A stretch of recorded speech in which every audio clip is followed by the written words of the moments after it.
or even the YouTube stream. But that brings up a good point, and we're live streaming now. And we've got the video playing back and audio. Wow, it's done. You want.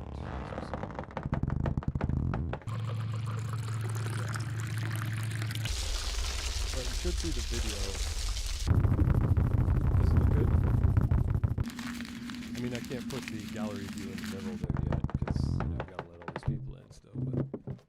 But we'll get there.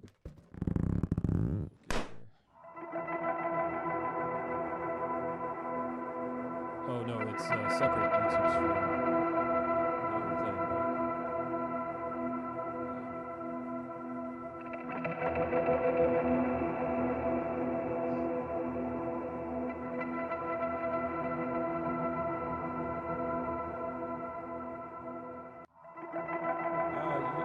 On average, YouTube's about 13 seconds behind. And I'm hearing the audio confidence feed. Sounds good. It's going to shut down. Good job, YouTube.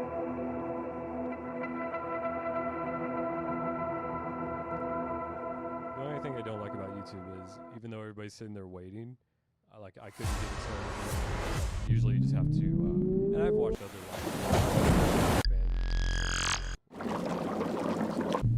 and you have to usually just reload the site real quick and hit play again, sort of re-enter it.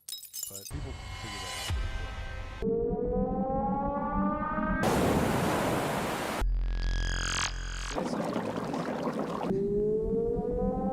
Otherwise, it's just going to be Inglehill looking at the world. Yeah.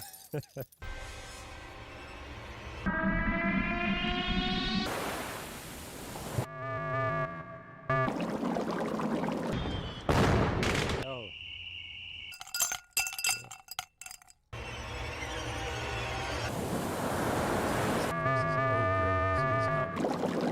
It's you. I'm gonna kick you off.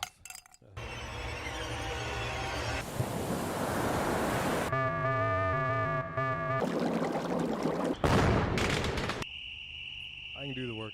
I can do the work.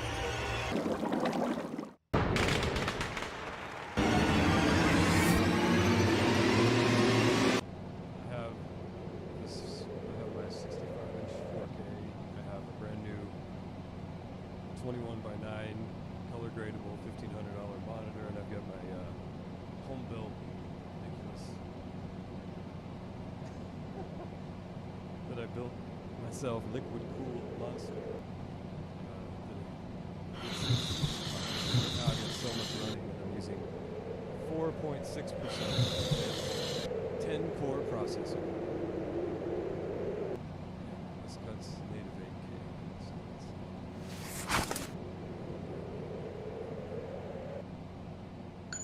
Not right. No.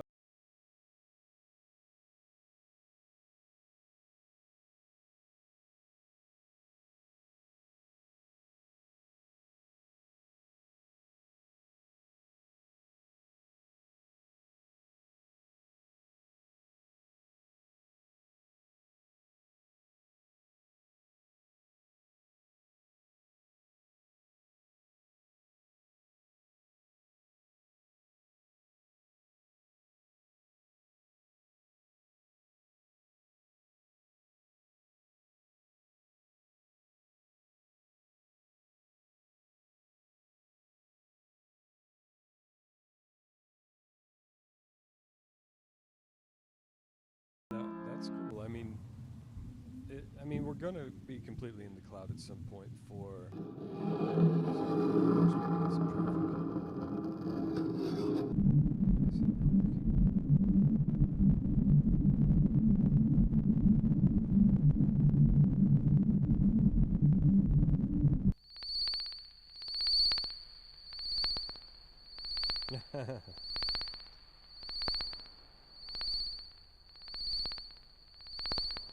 Oh, congrats.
Well, the hardest part is the beginning because it's like you fly. You know, you've checked everything a million times, but then the takeoff is very important. Once we're cruising, it's just monitoring gauges. Hey.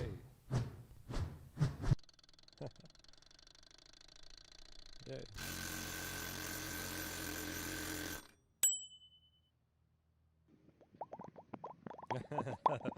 Looks good. Looks regal.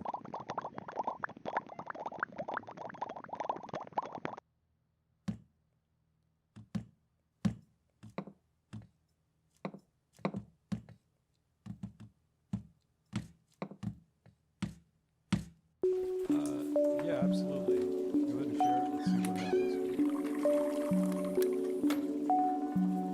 The videos really keep playing on this.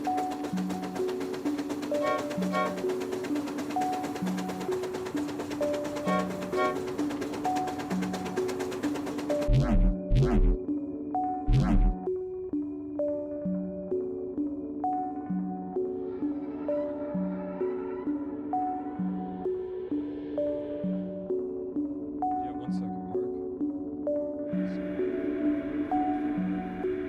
And everyone's presentation is going to be on different expectations, so I'll just have to resize it on the fly. That was what I wanted to do. It's not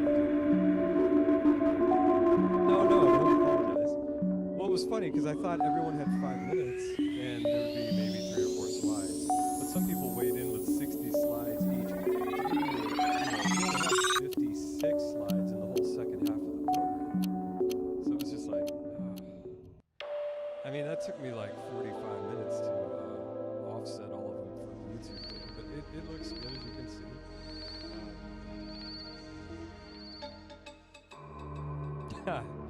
In 300 seconds of presentation.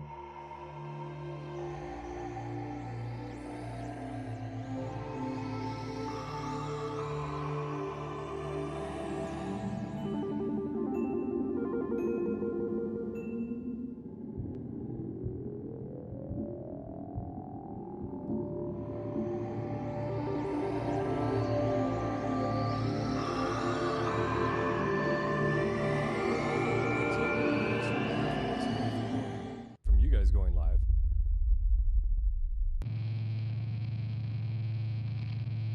And in typical LA fashion, I think most of our audience is going to arrive 5 to 10 minutes late regardless.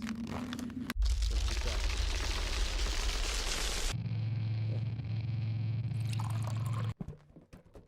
Welcome.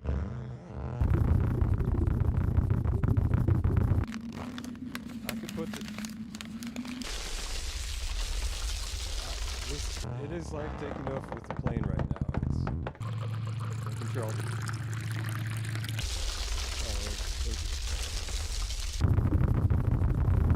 We're probably not going to crash. 90 days.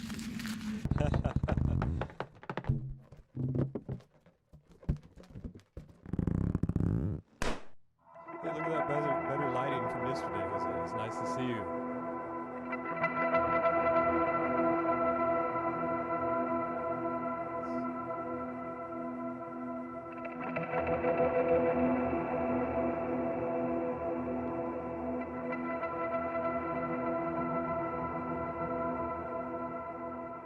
Oh, you're welcome. Oh no, it's gonna be fine. But I've been doing all these by myself. It's great. Yeah. And this one will go fine. Yeah.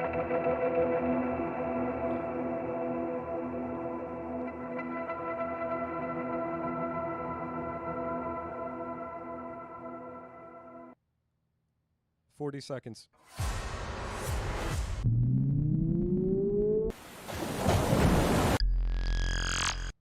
This is like backstage.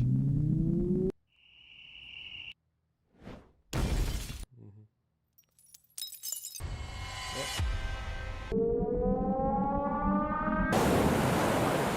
Our wider audience is already at 45.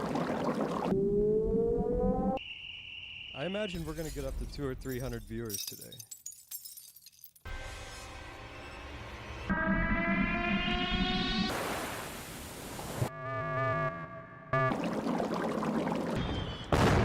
Good 3:30, and I'm going to turn the audio up on you guys. Action.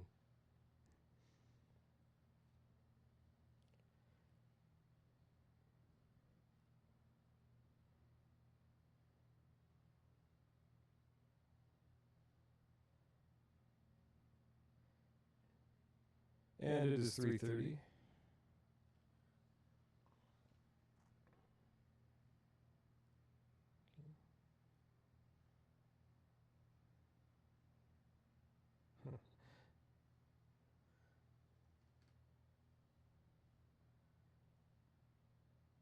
And we're up to 50 YouTube viewers already. Let's see. 50. So your extended audience, not counting Ring Central, is 50. So 75 total, or 74. 53.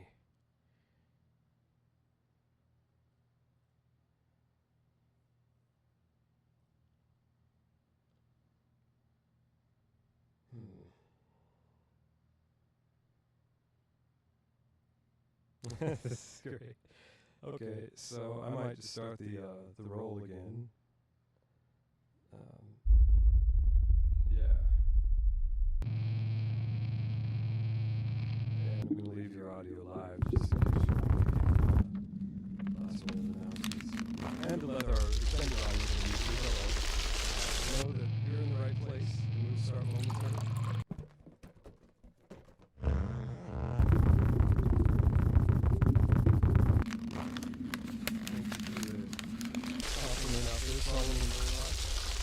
Our presentation is pleasantly surreal so far.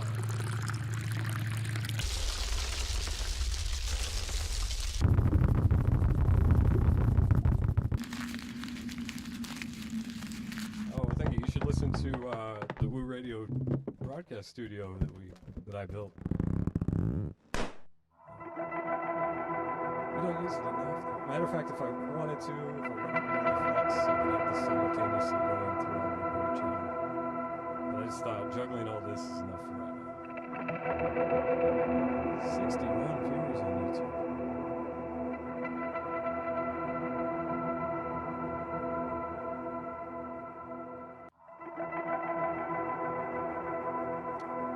Oh, yeah.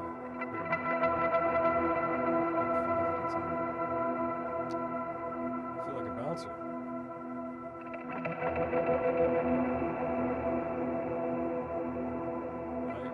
I can put them. I can put people in timeout in the waiting room.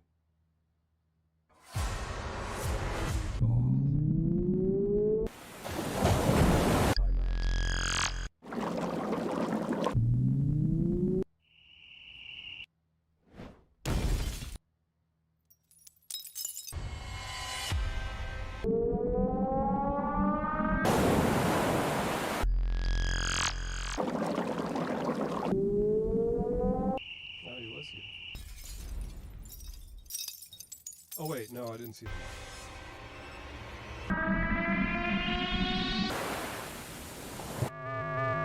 Hey.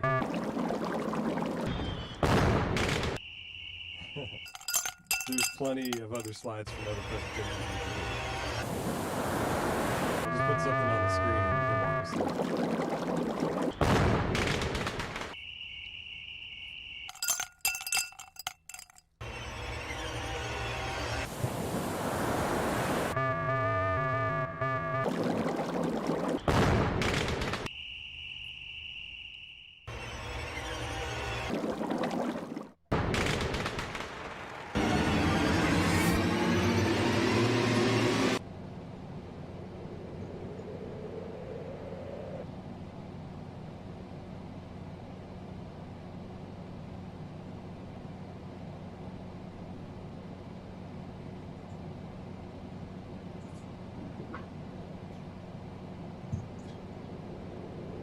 Everybody's doing last minute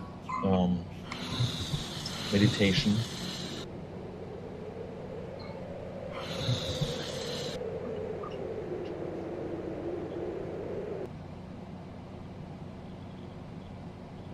Anthony. So, Brandon, you have the slides, right? The presenters are going to share their screens, and I'm just going to resize them on the desktop. There was way too Okay. much. That's weird.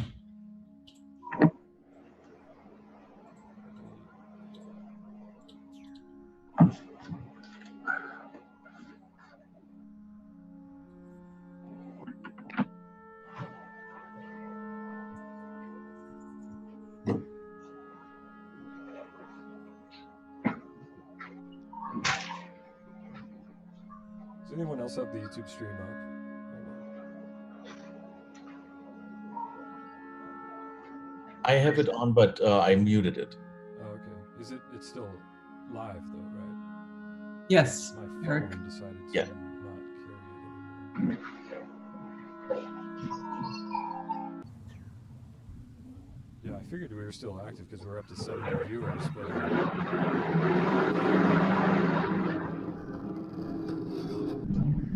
oh, here we go. Is Eric in? Also? Eric Baldwin? Olson? No, Baldwin. Baldwin. He is. He says he's waiting to be let in. Oh, there he is now. Yeah. If I can get to it here, he will be here momentarily.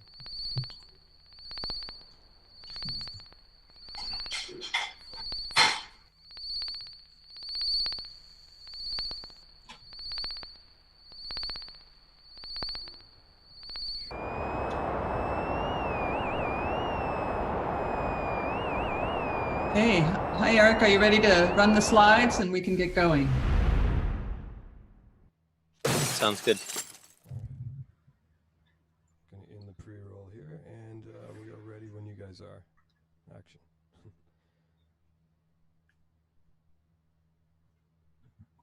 Hey, we ready? Gonna roll. So, welcome everybody to Woodbury University's School of Architecture Class of 2020 celebration. I want to start with some housekeeping items. If everybody could please mute your microphones, turn them on only when you speak, and please, when you speak, introduce yourself. Please also note that this event is being live streamed on YouTube. So this is, of course, the first time we've hosted an event like this, so we ask for your patience. No judging, just joyful celebration of our students. And a huge thank you to Brandon Muse, our IT supervisor, who's helping out behind the scenes, and our entire IT team for all of your support. My name is Ingela Walrus-Ritter, and I'm the Dean of Woodbury School of Architecture. It's an honor to welcome you to our first ever inaugural Final Project Roundtable. The program for today's event is as follows. Each section instructor for the Capstone Studios, 5 from Los Angeles Architecture programs, 1 from San Diego Architecture, and 1 from Interior Architecture, will make 5-minute presentations showing student work from their section. Following their presentations, all of our faculty and guests are invited to participate in a roundtable discussion about the overall body of work. We will then take a brief 10-minute break and return at 5 p.m. for the second part of our celebration. I'd like to take a moment to recognize the many members of our Woodbury community who have contributed to our student successes and the lessons we've learned from them. Our university leadership team, President David Steele Figueredo, Senior Vice President of Academic Affairs, Randall Stauffer, Vice President of Finance and Accounting, Liza Mullins, Vice President of Administrative Services, Natalie Avalos, Senior Executive Assistant to the President, Seta Jabor. With calm, commitment, and realistic assurances, you provide us with a clear and sure path forward. Thank you for fostering the integrity of our academic programs, the safety of our campuses, the efficiency of our services, and providing support, including scholarships, for our students. We're truly grateful. Our fantastic administrative staff, Galina Kraus, Susan McFetridge, Marina Zakarian, Sandy Burlam. By always putting our students first, you teach us what is truly important with hard work, humor, and heart. Our Making Complex staff, Matthew, Andrew, Slade, and Ryan, you teach us that making is not just a hands-on exercise, but an expression of generosity. Director of Outreach and architect Catherine Roussel teaches us with elegance and verve what it takes to prepare each of our students to shine in the professional world. Director of Communications, Eric Baldwin, teaches us what a one-man band can do, choreographing our public face, writing, editing, producing, designing student yearbooks, newsletters, marketing and communications paths. Janet, our San Diego admissions counselor, and Brenda, our San Diego librarian, thank you for championing our students' voices. All of you help our students in our school to grow and flourish, and we couldn't ask for a better team. Associate Dean Ewan Branda, our talented and eloquent chairs, Heather Flood, Christoph Korner, and Jose Parral, and Associate Chair Ryan Tyler Martinez. You teach us that every challenge is an opportunity to learn and blossom. Thank you for your integrity and enthusiasm that help us all to be the best that we can be. Our awe-inspiring faculty, full-time and adjunct. You will hear from many of them as they proudly present and discuss their students' work. Your talent and generosity of spirit is evident in the exceptional work of our students. You lead by example with grit and determination and exemplify the essence of professionalism, generously leavened with kindness and care. From the bottom of my heart, I thank you. And finally, our wonderful students. We're so excited to be celebrating this milestone with you. You are each to be commended for performing so beautifully and courageously under exceptional circumstances. Thank you for entrusting us with your life's journey. And now I'd like to share with you, our students, a true story. In 480 BC, the city of Athens was evacuated as its army of 7,000 men held off 150,000 Persian soldiers led by King Xerxes. Every Athenian man, woman, and child packed up their belongings and fled to 3 islands. Immortalized by historian Herodotus, these historical events are taught as a critical moral lesson that brains trump brawn. What I find far more powerful a lesson, however, is this, that even after evacuating from the physical boundaries of Athens, Athens remained Athens. With its people finding security across the Greek archipelago, Athens still acted as a unified city. Please, everybody, mute your microphones. Athens still acted as a unified city. This story reminds us that a community is not a place, it is a people. Despite no longer physically inhabiting our campuses in Burbank and San Diego, Woodbury School of Architecture is still Woodbury School of Architecture. Why? Because Woodbury School of Architecture is you, our students, our faculty, and our administrative teams. Our beloved community is defined not by physical boundaries, but by personal relationships. We have, despite the historic circumstances in which we find ourselves, remained intact. The work I saw from you, our students, last weekend demonstrates this powerfully. Your work was good. It was really, really good. Clearly articulated, well-developed, thoughtful, and provocative. Your projects prove that our community is stronger and what we do more meaningful than these extraordinary circumstances. And it is good to take comfort in the fact that even though you may be graduating and leaving the confines of our school, you are and will ever be members of our community, Woodbury School of Architecture. And now I'm happy to turn the virtual microphone over to Mark Erickson, our outstanding degree project coordinator in Los Angeles, who will kick off the presentations of student work. Our chairs will then help moderate the roundtable discussion. The next slide then will show the order in which each of the advisors will be presenting. Thank you all and welcome. All right. So we can stop sharing. Eric, I'm gonna share my screen. Thank you. Okay. Afternoon. My name is Mark Erickson.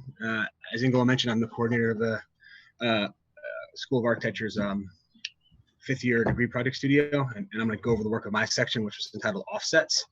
And it began with a kind of very simple geometric observation, which is that with any figure, when you offset it, any figure besides a circle and a square, when you offset them, meaning moving one shape an equal distance from the other, you a thing that is different than the thing on the outside.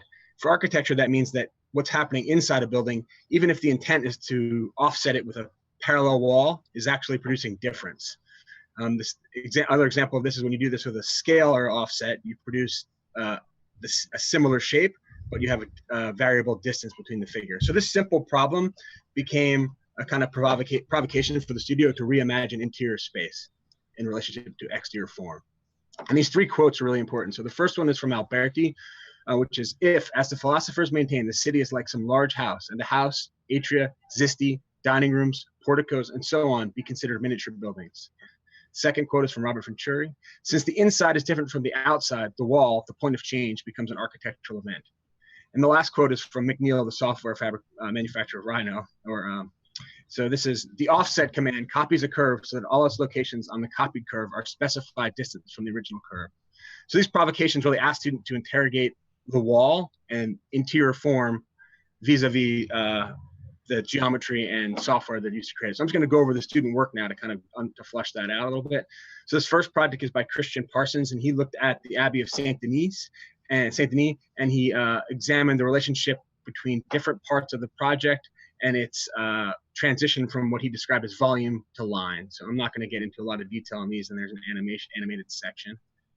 The next project is Christine Stepanian, who looked at a 10th century Armenian church in Ani. And her project dealt with excessive poche. She examined what she considered to be the excessive poche in that church and used it to develop a form that occupied the excessive poche of the parking lot of Dodger Stadium, completely engulfing Dodger Stadium and housing for 60,000 people. And you can kind of see in this animation the variable thickness and the kind of offset geometry that you use to develop the form around the stadium as it moves about. The next project is Jessica Martinez, and she looked at analogous figures, and she was looking at Aachen Cathedral, and she looked at the different annexes to Aachen Cathedral from different epochs and looked at the analogous relationship between geometries and used a kind of set of what she described as analogous geometries to produce an object for housing, again, that was composed of analogous polygons. And then, so again, you can see here her animated section that kind of moves to the project, showing you the kind of variable thickness. Next project is Kenya Ortiz Lopez, who looked at the baths of Diocletian, and she was fascinated by the kind of excessive use of walls and subdivision of space and rooms, and she developed a project that she called City of Walls, which, as you can see in this animation, really simple on the outside, very complex interior, about developing what she described as an interior jungle. And so here's the overall form. The next project is Lucas Mock, who really took on offset at the software level and developed his own component using the Python language, programming language, that dealt with a kind of recursive offsetting that sort of produced itself and ate its own errors in a way. Simplest way I could think of describing it. Here are some of his drawings, 3D printed clay objects, this building, and a kind of detail. Next project is Matt Kim, who looked at Otto Wagner's Austrian Postal Savings Bank and looked at the difference orientation-wise between interior and exterior. This is a kind of detailed drawing of one of his conditions. And you can see here that the interior in Matt's project is oriented otherwise, rotated in relationship to the overall form. And these are just some of the drawings that Matt produced. And the next project here is Max Perez, who looked at the Houses of Parliament, and he looked at the axes, the corridors, and the ways in which these corridors brought the interior of the city, exterior of the city, inside the building. So he developed a project that was very much about developing relationships between the interior of the building and the exterior. So he pulled the exterior through the city, through his facade, puncturing it in a series of complex elevations that then ended up producing an interior form which was generated by relationships that are happening in the city around it. This is a project by Sharice Shabatsian, who also looked at Otto Wagner, this time the Londerbank. And in this case, she was looking at what you call the subsidiary cusp, the cusp of space between different geometries as they intersect. And she developed a project that occupied the subsidiary cusp with housing and arboretum. And here's the kind of variable section. Here's the overall project. Next project is Arman Abu Nasseri's project. He looked at Iranian religious and domestic architecture and tried to develop an understanding in which the interior form of the architecture actually had an ambiguous relationship to the development of program. So each of this, so you can see in this project, this is the overall, and this is kind of the complex ceiling condition that emerges within the project. Here's a series of details of that. This is Jeremiah Bergara, who looked at Louis Kahn's castle drawings and proposed the kind of idea about an absolute void, in which void is a primary organization of architecture, and developed a kind of study of the voids and a set of drawings that positioned program around a set of voids for a large housing project in Los Angeles. Next project is Nicholas Werner, who looked at the churches of Christoph Dietzenhofer and looked at the residual space that formed around the periphery of the project and used it as a means of developing a sort of complex peripheral form as opposed to a central form within his work. Next project is, and this is the last project, is Yixi Song, who looked at the Forbidden City in China and looked at the relationship between public and private space and developed a project that engaged that through topography. So that's it for my presentation. So I will stop sharing the screen. And next. Beautifully done, and that was 5 minutes. And I think the next is Scrap. Ewan and I'm Cody. sorry, Ewan and Cody Minor. Apologies.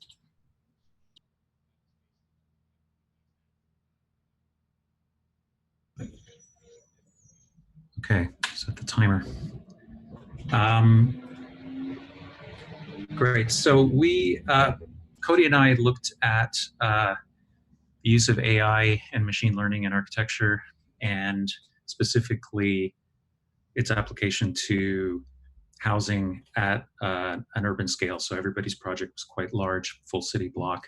We looked at the work of Rob Creer and other neo-rationalists as a starting point, and worked with Creer's notion of urban space, which is that you design the voids first and then the buildings after. That was the starting point. We used the algorithm of choice was called the neural style transfer, and that's pretty established by AI standards algorithm that takes 2 input images and creates a third image. So a content image and a so-called style image, the content image in effect giving it a structure, the style image giving it kind of material and other kinds of attributes, and then the synthetic image being a combination of the two. So the question was, how do we, what can you do with that? So at the very beginning, last semester, we were preparing for the course. Well, you could apply it to style, right? You could convert Corb into Gothic or something like that. We took a more structured approach, which said the content image was a kind of diagram, and the style image was an aerial photo that provided the kind of substance. And then the synthetic image would be a representation, an instantiation of that diagram. Another example of that, so the diagram, in this case, reorganizing part of Serta's Barcelona plan. So the students worked through, started working through figure ground in building on the kind of rationalist work, and really took a fairly abstract point of view in terms of what's the relation between building and urban space, right? So starting with a very, quite a general proposition, but with very specific formal possibilities. These became the content images that would be given to the algorithm. The style images, everybody picked an aerial photo from a kind of urban field condition fabric. So this was about halfway through the semester, a little or less than halfway through the semester. We ended up with these kind of synthetic images that were sort of new urban conditions suggested by the figure ground and instantiated by the algorithm. At that point, the problem became how to get to 3D. So this was clearly a 2D starting point. Cody, you want to talk about it a little? Yeah, will you go back to that page for 1 second? Sorry. Cody Minor. I co-taught the studio with you and Branda. So the style transfer obviously relies heavily on this two-dimensional kind of planimetric view. And so the authorship of the students really kind of relied heavily on the close reading to kind of distinguish depth, shade, shadow, and et cetera, to kind of extract movement. in the z-axis to kind of create elevational and sectional complexity. If you want to go to the next page. So you see this kind of translation of the various degree, which we were calling fuzz, which was this kind of leftover fuzziness that came with the style transfer.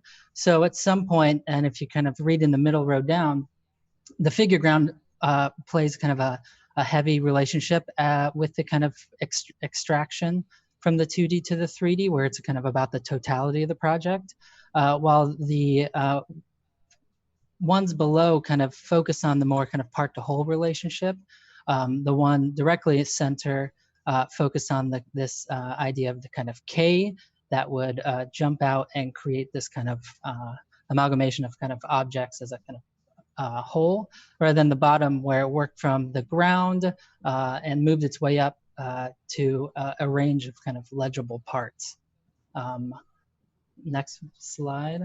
So alternative to the geometrical extraction was a kind of material instances where you would study the style transfer and begin to kind of look for resemblances of fabrication or kind of tectonic display, whether that be bricks or panelization or possibly tones and color. And this is where students begin to kind of extract and apply color and texture and application to their projects that they found in the original style transfer. And one of the issues that came up was, which is inherent in almost every degree project year, it seems, is to what extent is this a building, a normative building, right? So we took the position of, yes, it should be a plan, it should be a building that you can draw a plan of. There are exit stairs, et cetera. It wasn't a comprehensive design, but we felt that to really test this, you needed to arrive at this level. All right.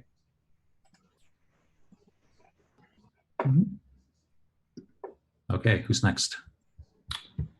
Me. Correct.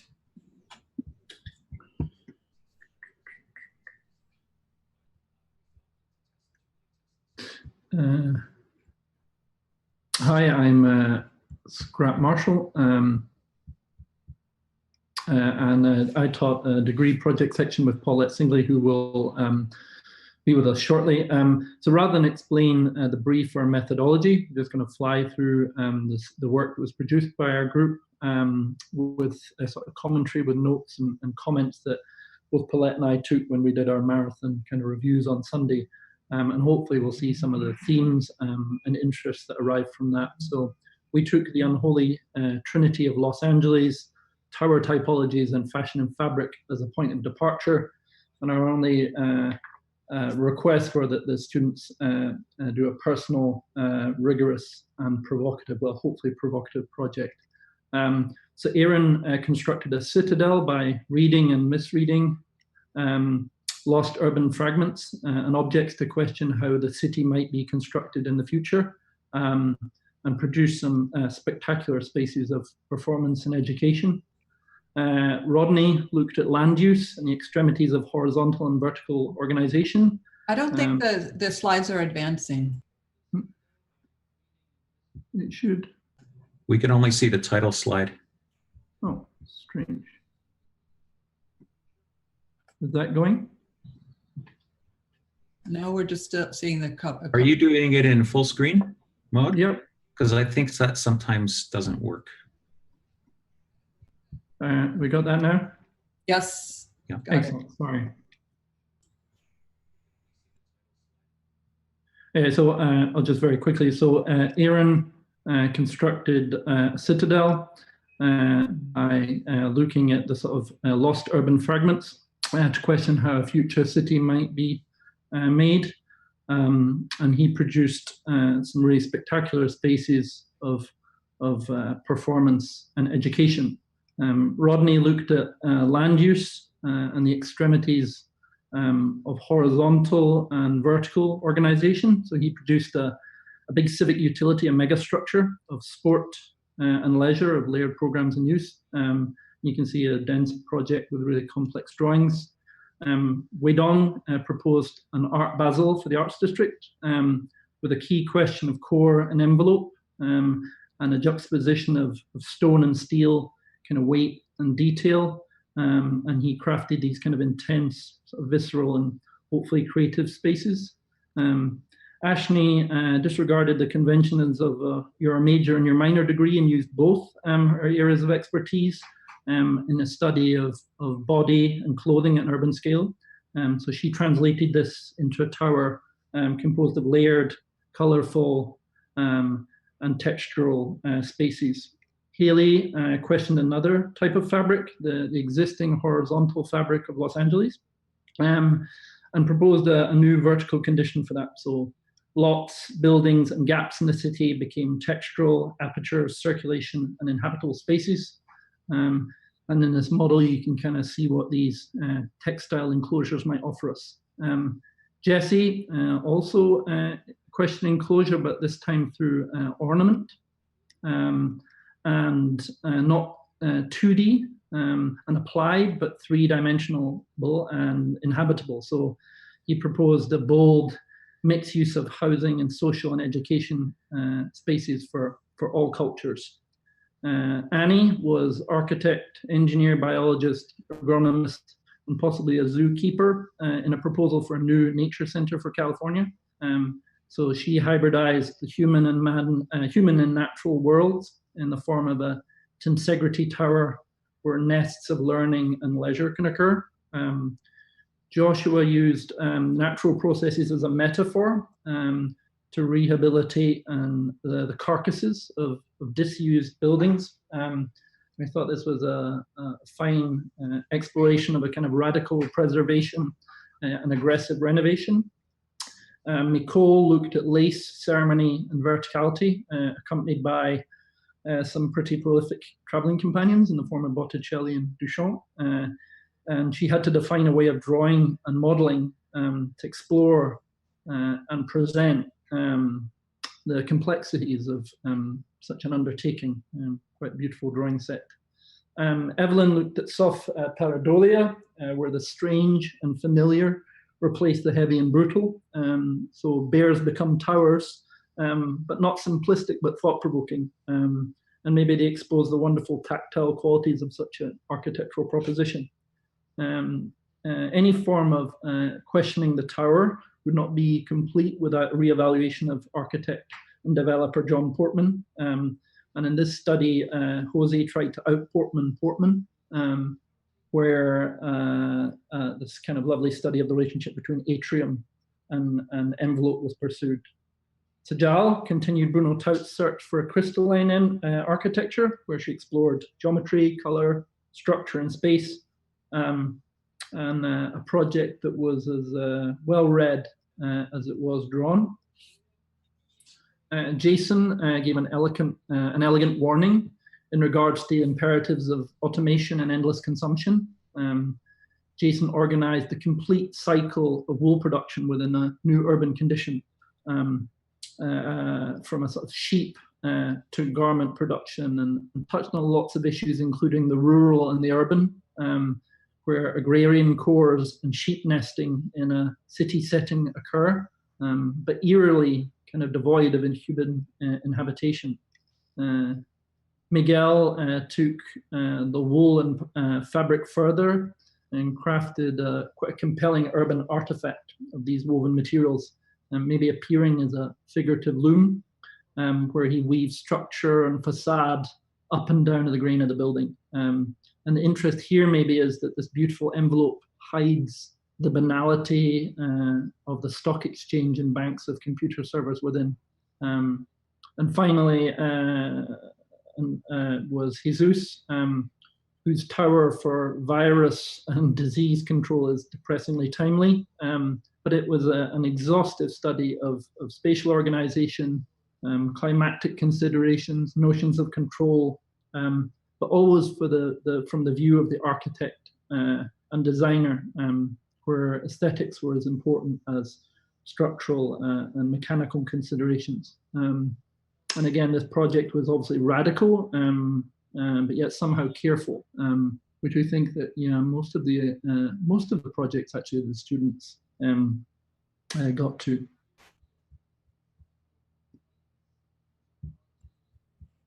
Thank you. Beautifully done. So Teddy Slowick and Yasushi, and Teddy just had a baby 2 days ago. So I understand, Mark, is there a video? Is that what we're going to see, or? I'm playing it back, Ingalil. So I'm gonna, Mark, you're muted. oops, Mark, you're muted. yikes, that didn't work well. No, Ingalil, I'm gonna be playing it back. Mark, you're muted. Ingalil. Sorry, I received a message they were going to be here. Hold on one second. I guess they're. We can wait. Why don't we go to the next one and we'll do that next. Great. Ryan, are you on deck? Actually, Yes. Ingalil, Thank you. I have the video queued up and ready to go, unless they're actually going to be here to present. You guys see my screen? Yes.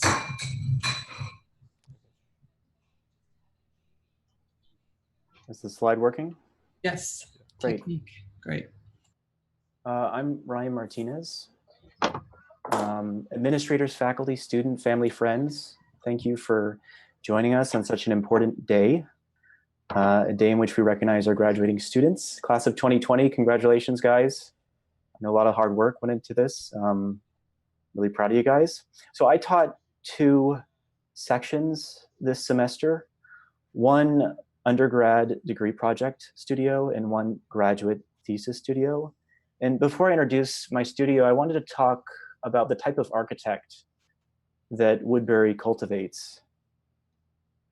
I think in a large community of disciplinary debates, political uncertainty, environmental and social responsibilities, Woodbury graduates position themselves as referees for society. They know all aspects of our discipline, from visionary tools and techniques, material and practical details of construction, to the most important quality, in my opinion, leadership. Woodbury leadership is not just leading groups of people, but in this context, leadership is the ability to construct a clear architectural position and to project it out into the world. Architecture has the ability to sustain itself through the support of individual passions and interests. What type of architect you make, what type of architecture you make and what type of architect you choose to become is something you decide.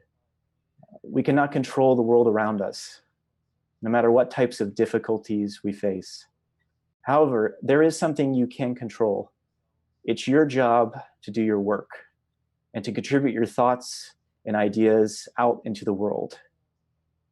It is in thesis that students cultivate a position on how one works on solving problems. In return, we're defined by the problems we make, but also by the problems we try and solve. For my section, students worked on their own interests and topics.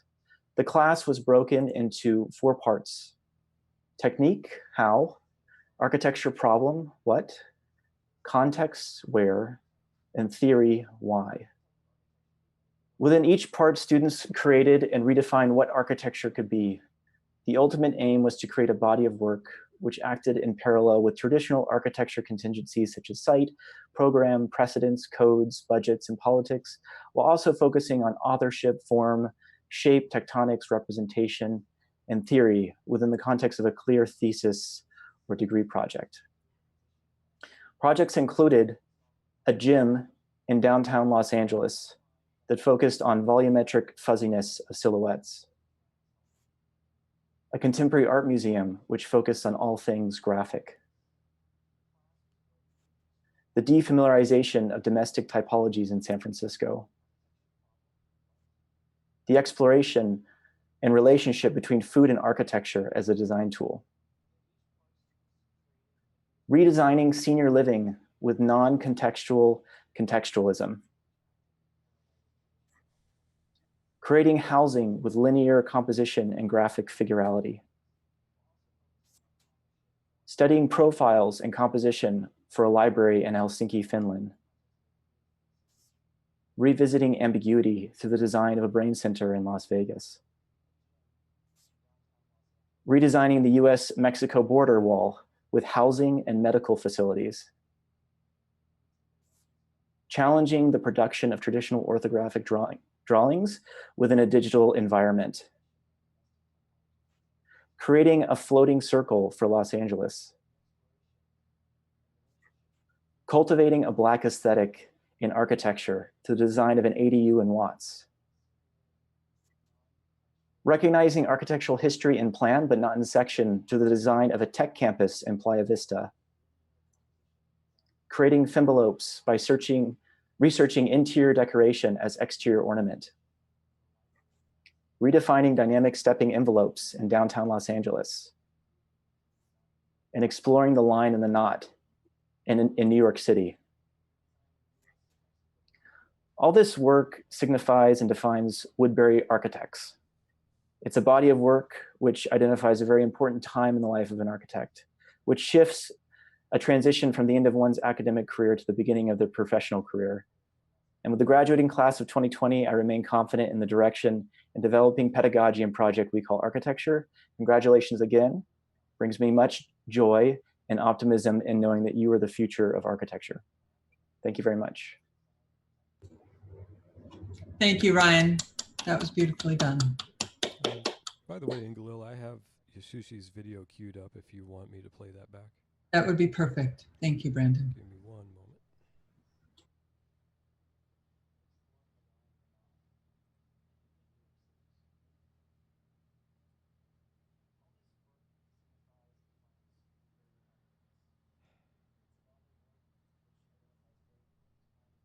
What?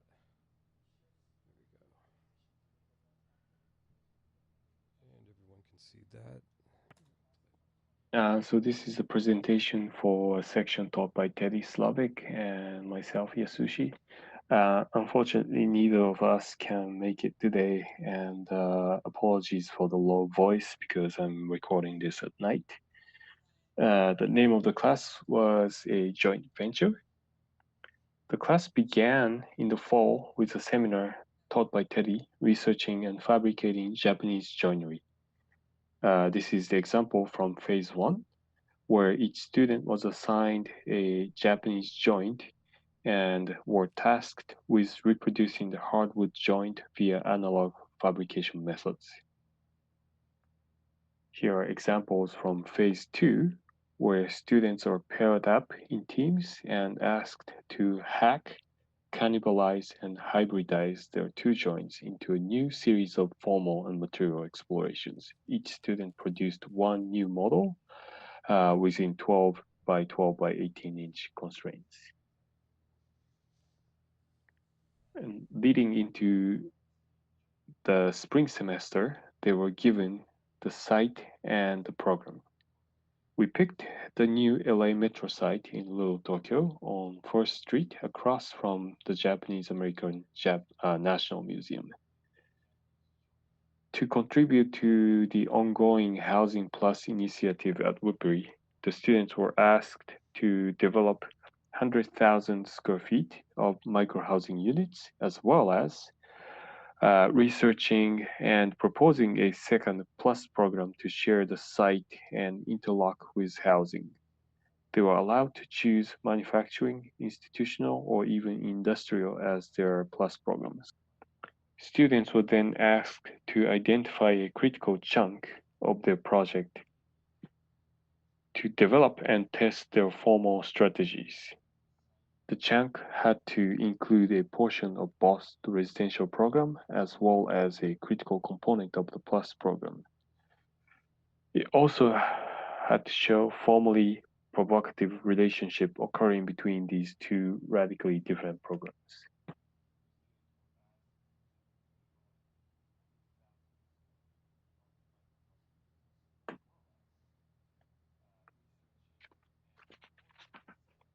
This is a project by Isabel called eHouse, where she looked at electric vehicle battery repurposing center as her plus program. So here are some of her cutaway axonometric drawings, utilizing multiple different cut planes to reveal the interlocking relationship between the two different programs and geometries, and as well as the interstitial spaces trying to reveal the plan and sectional information, trying to show circulation, both horizontal and vertical, and some structural systems.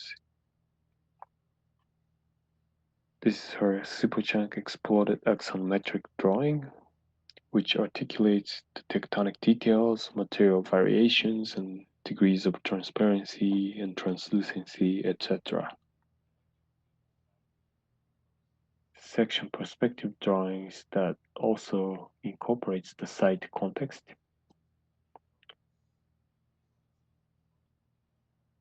It's a project by Gary, where his PLUS program was a passenger air vehicle research center. Again, cutaway axonometric.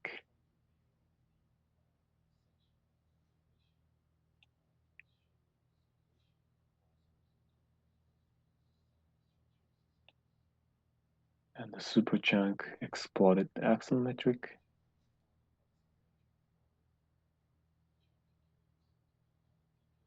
Section perspective.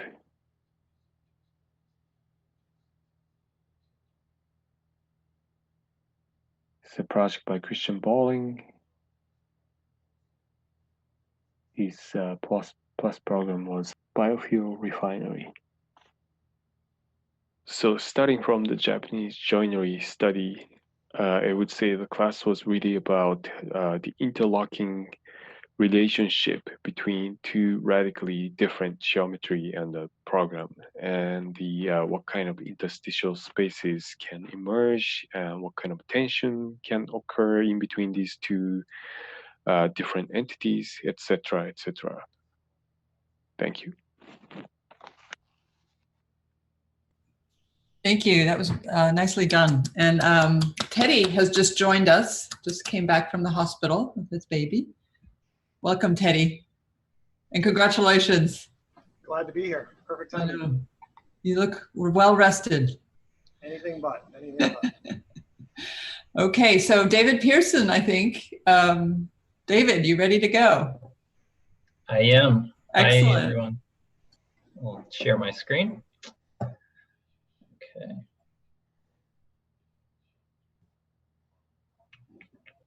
Okay. So Michaela and I taught the San Diego cohort. As you know, the San Diego school much smaller. Our thesis cohort is anywhere from 12 to 20 students. As such, the approach to the degree project is to really tease out the individual interests and spatial preoccupations of the students, since there isn't that kind of variety of selection that they get at a larger school with multiple advisors. So in the first semester in the research prep, we pose the question of what is a thesis question, what's a thesis statement, what's a thesis hypothesis, and how does this relate to architecture? The format for that semester begins by reverse engineering a thesis. So that comes from media as explicit and direct as a building. So what might be the thesis of an existing building that we might call a masterpiece, to things more direct and topical on current event, such as, say, an article from People Magazine or TMZ. So it's really getting the students to ask questions, whether it's how you get dressed in the morning or it's architecture. Questions can prompt us to design. So this fall semester culminates in a white paper rather than, say, a book, a more abstract, looser format that allows them to develop some kind of graphic language that they can take into the spring semester. But the more patient search, thus the Corbusier reference at the beginning there. These are some thumbnails from those white papers.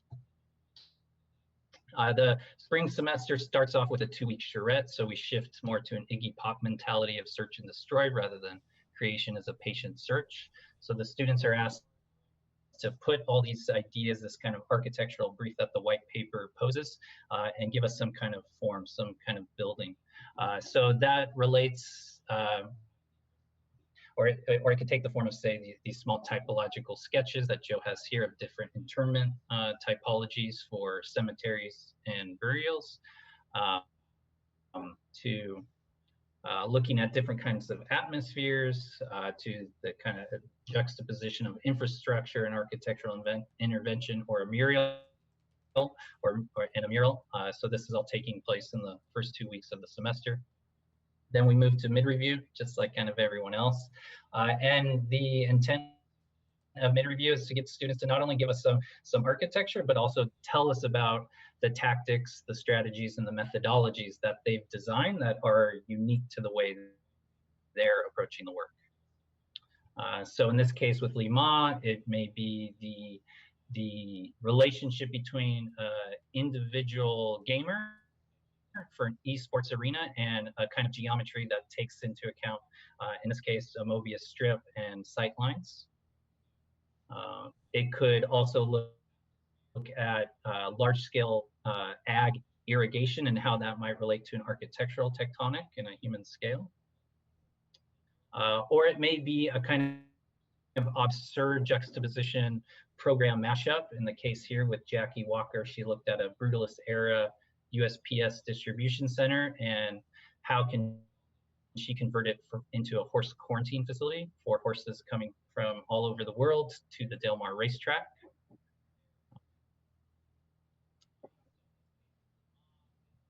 And then final review, the culmination of their time at Woodbury, the culmination of the year. We were happy to have guests from all over, from Bahrain and Mexico City, Paris, to join us and talk. So despite the isolation, we felt really well connected with a large community of architects all over the world. Here's a selection of projects. So for example, Macy Laughlin looked at the motel type that you find along Route 66, and how that type does not vary much, whether it's an urban or rural condition. So she did a field study, a road trip that started her analysis. Then she proposed some more surgical strategies for modifying the type at not too deep of a levels in a way that would still honor that existing motel typology, but allow it to adapt for more collective programming. So in the site she chose near the University of New Mexico, she located 3 more collective spaces while using the existing motel rooms elsewhere for artisan design residency. And so in this view, you see a lower dining area, some breeze block, very typical element of the motel type, and then a library above. Sean Baba looked at the middle income and middle housing gap in this large horizontal scale. So he began through a compare and contrast of low income affordable housing and high income housing at the unit type, as well as the building scale and the site scale, to see how they vary, and then try to find this middle ground. He found a site in downtown San Diego that is a very complex and complicated site due to transit and infrastructure around, and it being on the edge of downtown San Diego near the baseball stadium. Camilo Gonzalez proposed a market and a park in North Park neighborhood north of Balboa Park. He was looking at ideas of the public, the private, and the common in the vein of Michael Hart.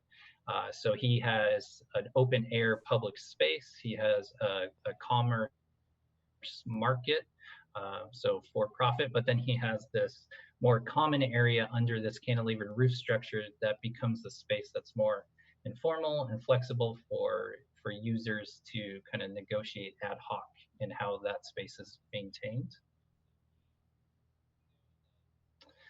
Angela Tamayo Cardena, she was very interested in how she could secularize the spatial qualities of religious buildings. So she developed a methodology for taking apart different components of mosques, synagogues, and cathedrals throughout history, and then proposing an electric charging station in the desert of the Southwest, and intending to create a kind of sublime experience for that person as they charge their vehicle.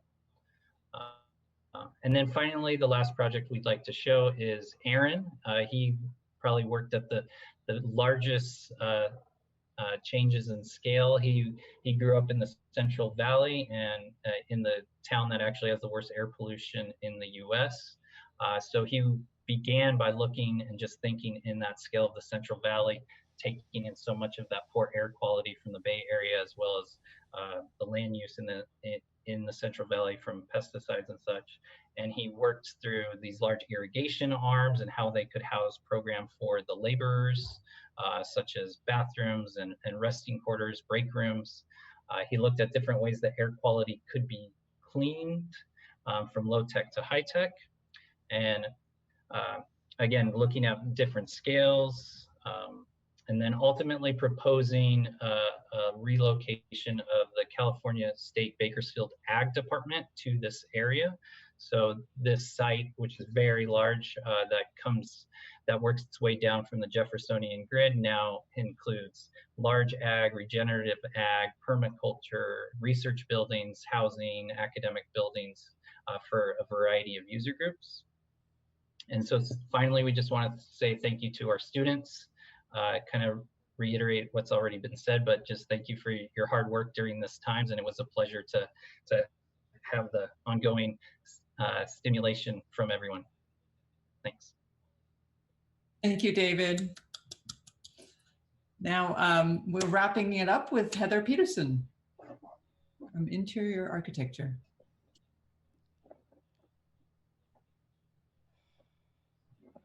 I think David may need to unshare. Okay, where is it?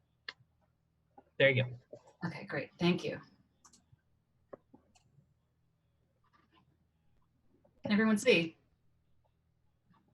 Let me do full screen here. Yes, Rhiannon Hawkins. Okay, perfect. So I'm going to do something slightly different. I'm presenting actually two programs, our BFA undergraduate program and our MIA graduate program. And so what I decided to do instead was to present one full project from each. And I think in part, there's two reasons for that. One is that I'm still deeply committed to the idea of a student doing a thesis and into framing a question that potentially, if one throws themselves far enough into the crevasse, could actually approach a thesis. And then because we're interior architecture, there's always a question of how we position ourselves, either in relationship to architecture or to take a position as a still emerging discipline. So the first project here is by our undergraduate student, Ryan Hawkins, and she began by looking at the Barcelona Pavilion and was analyzing issues of optical collapse that happened in a lot of the material surfaces. So in the case of the reflecting pools, the way that— I think— Heather, we can't see the slide. Yeah. Oh. No, you can't see? No. Try to unshare and reshare. Yeah, we see a window. There it is. Can you see it now? Yeah. Yes. Okay, I just won't go full screen. How about that? So she began by looking at the way in which reflection expanded space and in some instances began to radically complexify notions of materiality and in some cases animate them. So here, the way that sort of the movement of foliage gets mapped optically onto the condition of the marble wall. And so it begins to kind of animate the materiality.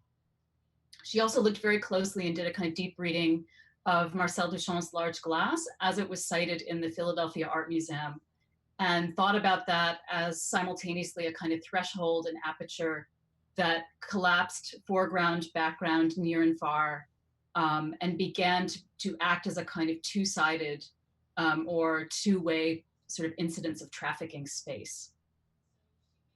She then moved into a series of collages as a generative process that began to revisit our assumptions about design methodologies by beginning with notions of experience that automatically implicated notions of scale, context, materiality, and atmosphere.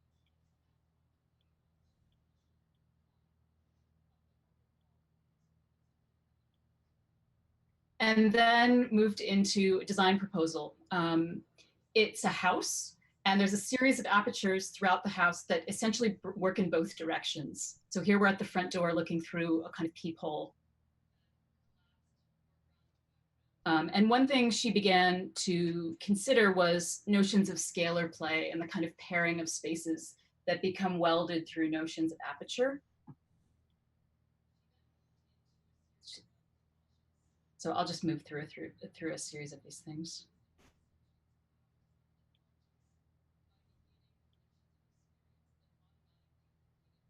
In this case, the material choices begin to collapse notions of context or the larger environment. So the irregularity of cloud formations or plane passing overhead becomes sort of optically or visually collapsed into the irregularity of the marble veining in the table and the kind of high polish and color of that surface.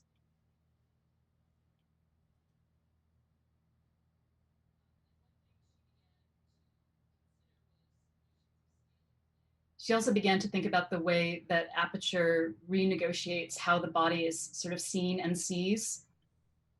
So this is a kind of double-sided and split aperture where when one is standing in the shower, you're seeing kind of the prep on the kitchen counter.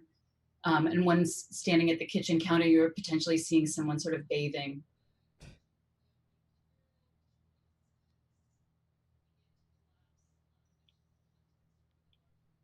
And I think one of the things that was really critical about this is that she arrived at essentially a fairly fully resolved architecture in terms of experience. And then when analyzed at the end of the line through a series of axonometrics, which did come a very late stage in the process, what it revealed is essentially organs without a body, an interior with no exterior, but with a very profound relationship to notions of environment. And from there, we will look at our graduate student, Athar El-Sayan. And Athar, in the end, actually started producing the notion of a kind of building or buildings within a building. She was looking very closely at the Holy Kaaba in Mecca and was fascinated by the fact that such a small, minuscule population of the planet actually has access to the interior of this.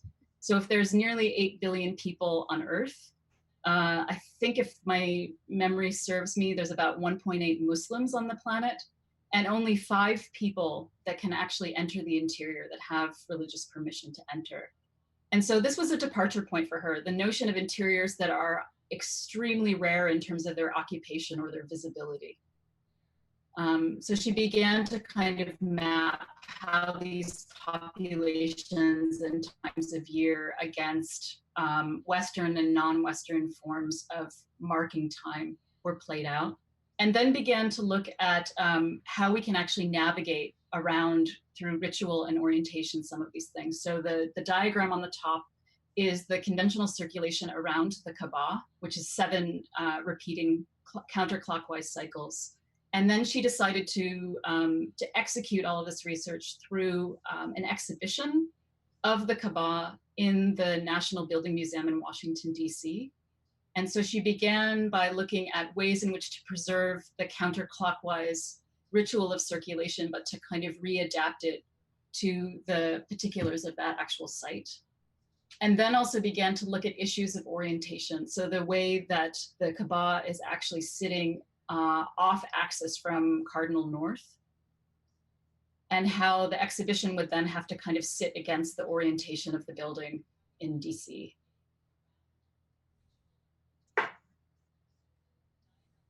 Then came into play a long interest she'd had in the entire time she'd been at Woodbury in augmented reality, and she took a seminar alongside her thesis studio in that.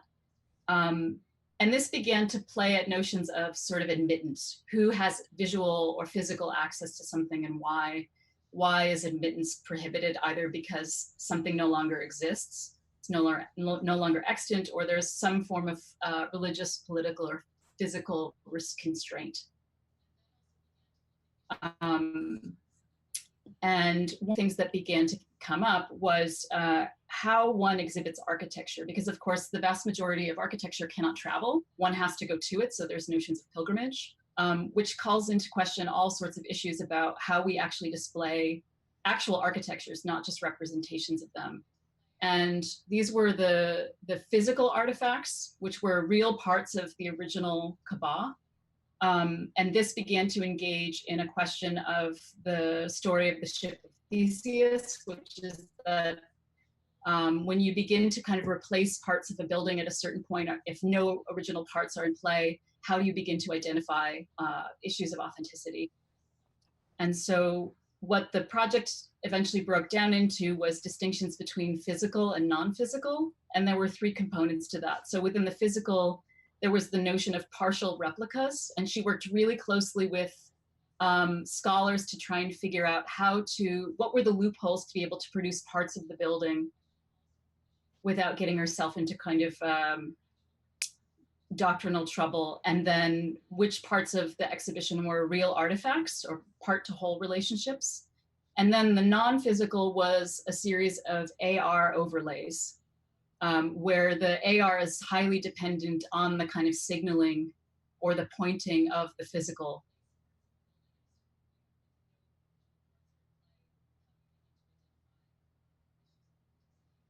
And so we're actually walking through the exhibition in sequence right now. So these are one of the instances of overlay.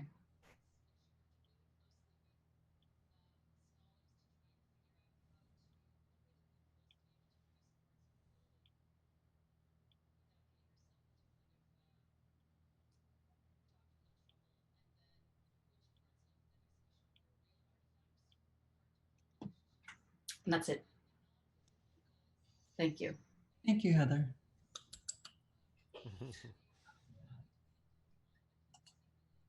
So I'd now like to invite the chairs to moderate the discussion.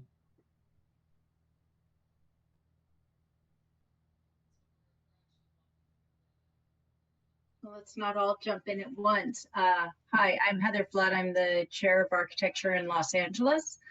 I'll start off a few general comments. I'm blown away. This is by far the most sophisticated student work I've seen in my 5 years at Woodbury.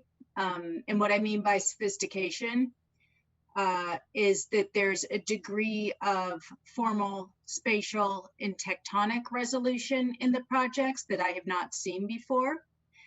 I think that the only way to achieve this level of sophistication consistently is when students are working with clear intellectual and technical frameworks.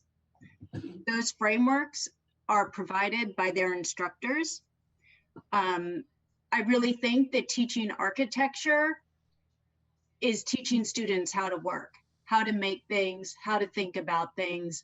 What they leave when they walk out the door is not that great museum they designed in third year, but the way in which it was made. The methods are what they will reproduce in the future.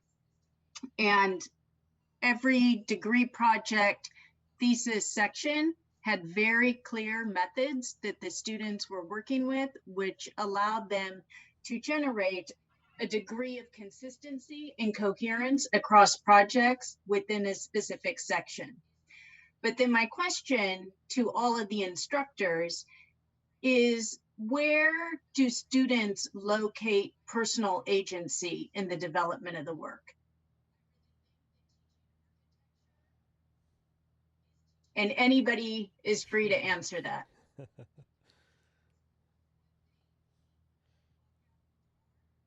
I'm happy to take a stab at it. So I think, I'm not going to answer for everyone because I think in each case it's slightly different. But I think that, particularly working with my students, I think they really, in the research in the fall, the kinds of things that they started looking at, right? So the students that began looking at, some students looked at precedents from countries where their parents were from. Some looked at precedents from countries that they were from, and others just, the kinds of things that they were interested in really got structured by the precedents that they chose and how they chose to analyze those. So that was really, I think, where the individual interest started to come in.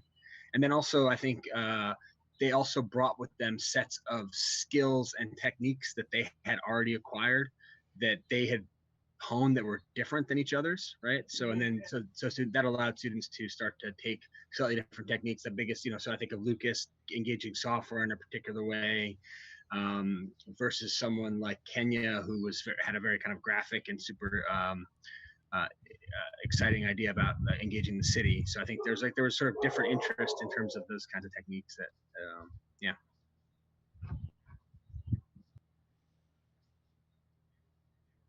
Yeah, I'll maybe jump on to what Eric was saying as well. I agree wholeheartedly with his comments. I think there's also an agency of whatever you're looking at, or whatever instructors or kind of area that you're investigating is.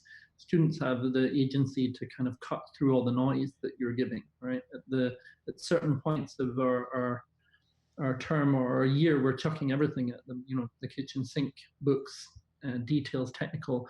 And I think actually a lot of agency is navigating that and working out moments where you take that information on, where you think your instructors are being ridiculous and that's not for you. And I think, yeah, agency is also about taking advice and also disregarding it. So yeah, I think agency is not just maybe the picking what they look at, but how they navigate it and take and see if it's still there at the end. Well, I mean, it was my observation in a number of sections that there's kind of this faculty student thing where, let's say, method intersects with politics, and the kind of political interests, biases, agendas of the students are really able to be flushed out architecturally because they have very specific methods that they're working with. And I think that was really exciting, and a lot of the work that students were able to assert and insert conceptual and political agendas that were personal in nature and taken to a degree of resolution because the instructors provided such clear and coherent frameworks that allowed them to develop projects. I think that can happen also. Yeah, because I had made a note about that also as Mark was presenting. It's like, oh, that's clever, right? That this carving away a space where you can give a clear choice, right? Clear agency, right? So a student can say, okay, here's my sandbox, right? Or whatever you want to call it. But I think there's also, I was thinking about it because my college age kid is at home, of course, and is doing a lot of gardening and takes a kind of pleasure. I mean, it's more than just a pleasure. There's like agency in it. But boy, it's hard to be expressive. I mean, it's not in a way, but you really got to know what you're doing. But I think there's still, I don't think he doesn't think he has agency, even though he's not, genetically engineering some new plant, or he's not, synthesizing some sort of new being. It's just organizing and arranging things that have already been in a sense pre-selected for you. But I think there's agency in that. And like, I think at a certain point, everything you touch, like, so yeah, the carving away the space is one model. And I as I said, I made a note about that because I think it's a very smart way to do it. But I think also, like, every line you draw is that opportunity. And I was amazed, like, I really thought we were going to get very homogeneous work, right? I mean, you feed these things into a box, turn the handle, and something comes out of the algorithm, and it's amazing. I still look at the field of images and I can instantly recognize not just the author, but the sensibility, right? And I was stunned by that, actually, how much opportunity there was. But Ewan, this actually goes back to the core of what we do as professors. We actually instigate this deep conversations with our students. We set the methodology, we set the parameters for the investigation, and individuals, each of the students, they come up with the ways to work with those tools that you give them. The software-driven studios that are that we've seen the product, the individual that is expressed or the individuality of each of the students that is expressed at the end has to do with their ability to select and define what it is that they're going to invest the time to continue investigating. You know, the software just gives them options, but it still requires the individualized eye and personality to choose from there what to continue diving deeply into. So I'm astonished by the variety, but also by the extreme beauty of the work that was presented. But I think going back to Heather's question, I think it might be impossible for anyone to make architecture without some type of personal agency. If you hit a button and it produces something and you can work with it, you still have to make choices. And I think depending on the student, they had more agency in the projects than others. There's some students who actually were looking at their entire career at Woodbury every semester, trying to reference things from the past studios. There's other students who are using, personal experiences as a kind of tool for production. But I think this idea of agency, I mean, it's impossible for students to create architecture without having a personal agenda, I would think. I mean, unless you had an example of it, I just don't think we can have architecture without a personal agency. But I like the idea of this individuality, but I think in my perspective, what I like is about talking about collective knowledge. And I think that idea of collective knowledge, that is the agency of a group and minds coming together to think about an issue, a problem, that is for me more interesting than just thinking the individual or the agency of the individuality. I think the collective knowledge becomes more powerful in the sense of how to disseminate and cross-pollinate these ideas. This only as a professor, we create this kind of platform to really the studio culture. I think that's what we're talking about in the sense of that collective knowledge. And I think there's questions that comes individually, but I think they are within the framework of the richness of that collective knowledge. I have a slightly different take on that, which is I've been thinking a lot, especially the last half of the semester, about trust. And I think trust is an implicit part of working with a student, but particularly in this kind of, the terminal semester, because they're so vulnerable. It depends a bit on what they're provided with. I mean, when they work with me, they have to cook the whole thing up, soup to nuts, right?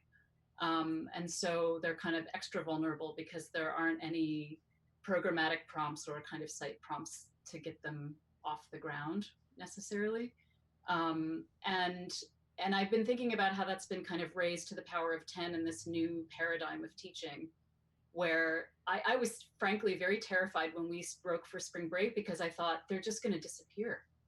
How are they going to show up? And, and it went entirely the other way and really surprised me, which is that they all were on time, attentive, and really productive. I mean, a lot of times they were really spinning their wheels in a state of anxiety and kind of worry, but they were continuously working. And I think that came from a kind of trust in one another. They really supported one another in the studio. I think they had worked with me long enough that they sort of trusted me, that I was going to help guide them where they claimed they wanted to go, but that they also were actually really trusting themselves. And I was really super moved by this. I mean, I've been like weepy the whole last week, just sort of watching them finish. And I think that's a really critical part. I mean, it's community in a different way, I think, or related to what you're describing, Marcel. Yeah, it is remarkable, the quality of the work. And I think we were all really scared, not just quality of student work, but in our teaching, in our capacity to disseminate knowledge through this new medium has been quickly dispelled. I mean, the work that I see today makes it very clear that there has never been a better time to be a student at Woodbury School of Architecture than right now. I mean, this is it. This is as good as I've seen it. This is a great time to be a student here.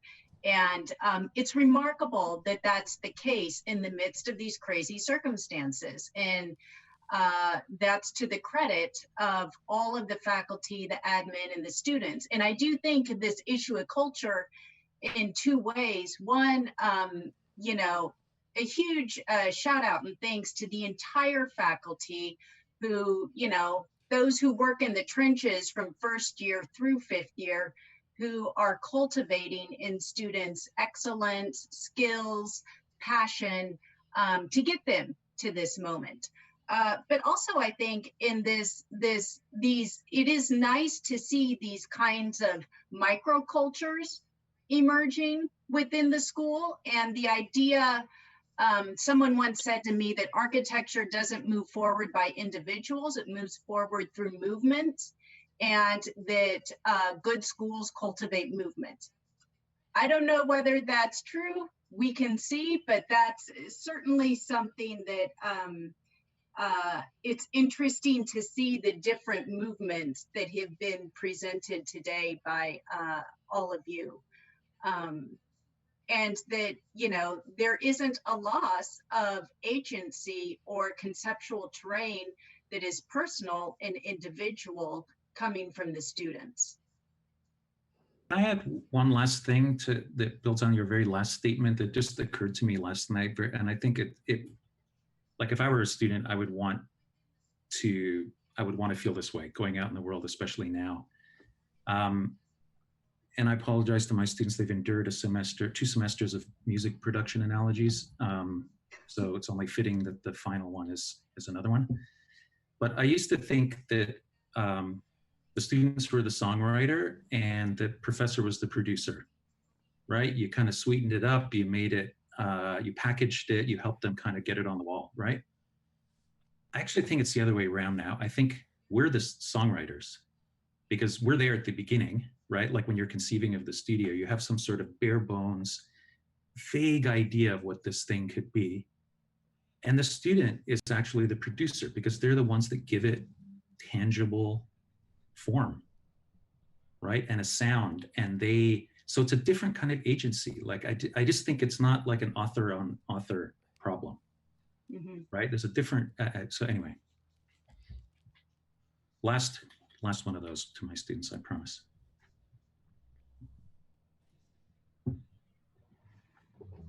Well, one of the things that I always like to say is that the role that I describe myself is first as someone that hopefully inspires the students to love that which we are part of, this architectural endeavor. Two is to become a challenger, to really challenge them in their search and in their growth, but ultimately to become their advocates and collaborators. And the order of when during the studio or the production of a semester these roles come into play, I think varies from studio to studio, but it's always those three, to inspire, to challenge, and to become an accomplice. Those 3 points to me seem to be the things that drive the studio culture that we have here, and has been beautifully illustrated by the work we just saw.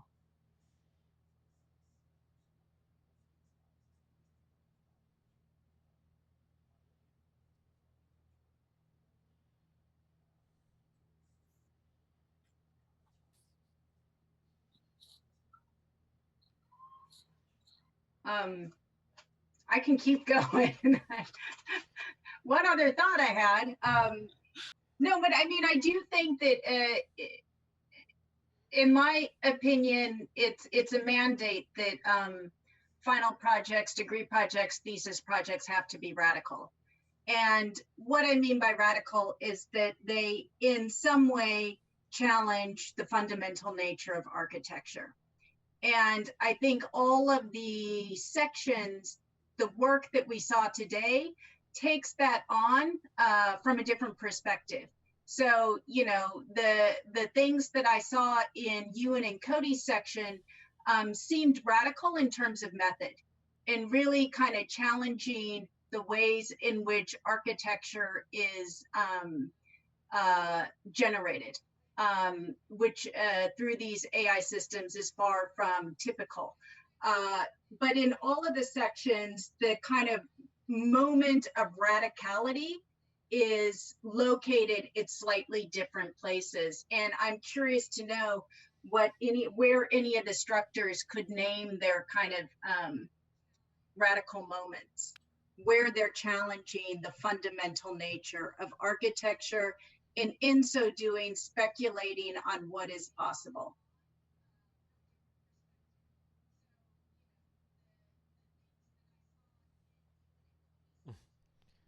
I just want to say ours was very conservative. Okay. Ours was a very conservative studio. Do you really think the way that you taught them to work is conservative? In a way, I mean, I think this is a conversation for another. This is a good debate, yeah. Because yeah, okay. Radical, yeah. I don't think that the results were particularly radical. Right. Nor is Rob Creer particularly radical or. Okay, so do you think my premise is faulty to begin with? Do you think it's even necessary for these final projects to be radical? I guess that's the big question, right? I think it's the wrong, you should never have the goal to do something radical. You should have the goal to do something thoughtful and something that answers and addresses questions that are there. And then in the end, it might be radical or not, but I think to go into a project with the goal for the reason just to make it radical is the wrong setup, I think. I agree totally. I think this, for me, is not to become the idea of just radicality or the idea of radical, but it's, I think we know this, many of us, that we are talking about what are the polemic questions that we need to construct in our context and the way we construct our way of living, our way of inhabiting our society. And if we start understanding what are those polemic questions, then we can start constructing the issues of how to address society, how to address architecture in the context of society. And it also falls into, I think, what Marcel has always taught me, I think, in one way, this notion of innovation, right? That it's looking towards the past, looking at what has been done before. How do we learn from that and move forward from it? I would have to disagree. It seems to me that within most of the disciplines, whether we're dealing with science or whether we're dealing with even literature, the idea, maybe not radical, maybe that's the wrong word, but a provocative thesis moves the discipline forward. If you can't articulate a clear provocative thesis, I think the discipline would remain sort of where it is. I think how we move forward, that has to do with theory, that has to do, again, not just architecture. At least my understanding is that it's the ability to question and maybe even challenge what comes before. I mean, that's the way we move forward, incrementally, each challenge that we take on. So as a theorist, as an architect, and I definitely encourage my students to take on a topic, understand what has come before, and then try to position themselves to challenge, to a certain degree, our misconceptions, our limitations, et cetera, and to move to the next level. Whether that's radical or not, I don't know if that's the right word, but certainly, Anthony, I would say that we have to move forward, and that's the way we do it. Anthony, in your statement, you actually said incremental. The word incremental is very important here. A radical is a complete breakthrough, most likely. So I would assume that what you're talking about is not what Marcel or anyone that talks about this incremental idealism doesn't mean to not move things forward. I think it's implicit in the work we see that there's an attempt to move things forward, either from a methodology of generating project or from the end product itself. So I'm going to wrap things up. It's now 4:58, and we are going to move on to part 2, take a 5-minute break. I want to thank everybody again. I thought the breadth and the quality of the student work, I have to admit, it shocked me. I didn't know what to expect because I hadn't seen the work from the time we left campus to the final review. And for that, all the students should be incredibly proud. We're sending you off with incredibly beautiful, thoughtful, dense projects. that I think are going to, whether incrementally or otherwise, are going to make a mark in the architectural world. So I want to thank everybody, and everybody take a break, and we will be back here at 5:04 p.m. Thank you.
And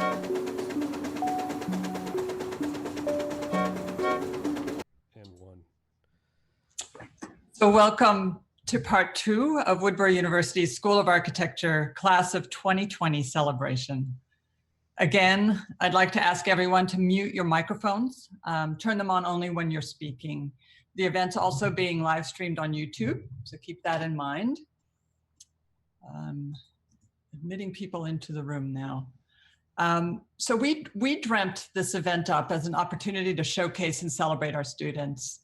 And I ask you to join us as we commend their achievements with optimism and joy. This is the first time we have ever hosted an event like this, so we are asking everybody for their patience. For those of you just joining us, my name is Inga-Lill Walrus-Ritter, and I'm the Dean of the Woodbury School of Architecture. This part of our celebration is going to begin with a conversation between our special guests, followed by a few words from Woodbury University President David Steele Figueredo and Senior Vice President of Academic Affairs, Randall Stauffer. We'll then have the great honor of presenting achievement awards to our students. In part 1 of our celebration today, I referenced the historical evacuation of Athens as an event exemplifying our current circumstances, saying that community is not about place. The community is about people. Community is you. Equally important, however, is the concept that in experiencing containment and isolation, we've never been more aware of our bodies in space. Bodies relative to other bodies, bodies protected by distance, and bodies safely enclosed by walls. Who designs these spaces that we inhabit? We do. Architects, interior architects, and designers. As each of us can now attest, the effect of these spaces on our bodies are very, very real. And that's why I'm excited for you, all of our students' futures. What I've seen in each of your projects is an awareness of the impact the spaces you design have on the body and the spirit of each of us at every scale. Your projects prove our school's mission that good design is a human right. I now have the very great honor of introducing our guest speakers. We wanted a celebration filled with inspiration and joie de vivre. I cannot imagine the 2 more inspiring designers whose work brings us such delight and whose work tends equally to the body and to the spirit. Roy Choi and Barbara Bester. Celebrated for food that isn't fancy, Roy Choi is known as one of the founders of the gourmet food truck movement. You may know his Kogi beef barbecue taco truck. He's also known for his TV series Broken Bread and for collaborating on Netflix' The Chef Show. He's a graduate of the Culinary Institute of America. In 2010, Food and Wine named him Best New Chef. His cookbook, memoir, LA Sun, was a New York Times bestseller. He's been included in Time Magazine's 100 Most Influential People in the World list. And in 2017, his restaurant, Local, received the first ever LA Times Restaurant of the Year award. Roy resides in Los Angeles, where he is co-owner, co-founder, and chef of Kogi Barbecue, Chego, A-Frame, Commissary, Pot, and Local. His work has had a huge impact on Southern California culture, from the culinary arts to design. Roy is someone who gives back to his community in everything he does, and for that we are very grateful. Barbara Bester is founder of Bester Architecture and executive director of Woodbury's Julia Schulman Institute. Her practice has designed a number of award-winning projects, including headquarters for Beats by Dre and Snap, Blackbirds, a small lot housing development in Echo Park, and a variety of experimental award-winning residences and commercial establishments such as Silver Lake Conservatory of Music and the Napa Winery Ashes and Diamonds. The varied, creative, and aesthetically progressive body of work expands the territory of architecture into atmospheric urbanism. She also helped found Woodbury's graduate architecture program, has hired scores of our alumni, and continues to give back to our school in so many ways. Please join me in welcoming Roy and Barbara. So honored to be addressing this class. I wanted to welcome Woodbury Architecture 2020 to join in the amazing tradition of California architecture. The territory of architecture. I'm getting But so I guess one thing I love about LA is that we're just surrounded here by experiment, architecture and design and technology and photography, furniture, and food, obviously. I think LA represents the very best of what America can be. We're bringing, and actually you guys are bringing a kind of cutting edge progress and transformation to our country at all times. Roy is such an inspiration, and I think Roy, we're having a conversation as part of how we're doing this talk, and I wanted to address just how you yourself have transformed our city at so many levels. Your work with Kogi and beyond has really changed how we see urban geography. Like we see our sidewalks and our streets and our parking lots differently because of you, and how we see each other. I think the beauty of all the multiple cultural influences that you've brought to us and kind of transformed have really changed all the aspects of how we live in LA in the 21st century. So I guess what I wanted to ask was like, Roy, can you sort of tell us your story? How did you get here and how do you do what you do? Okay, for sure. Thank you for that. And first of all, I want to say congratulations to all of you. And I know this is weird and it must hurt to not be able to graduate in person.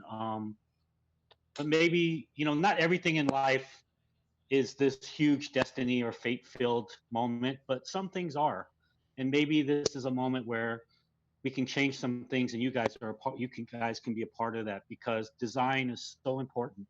And for the neighborhoods that I represent and have represented through Kogi, one of the things that we lack the most is design. Not only do we lack access to food, access to education, access to fair treatment, and access to safe living, but on top of that, and not being able to access jobs or even commerce or even a coffee shop, even Wi-Fi, every basic level. And I'm talking specifically about areas in South Central Los Angeles that I represent. But on top of all of those things, as well, we don't have great design either.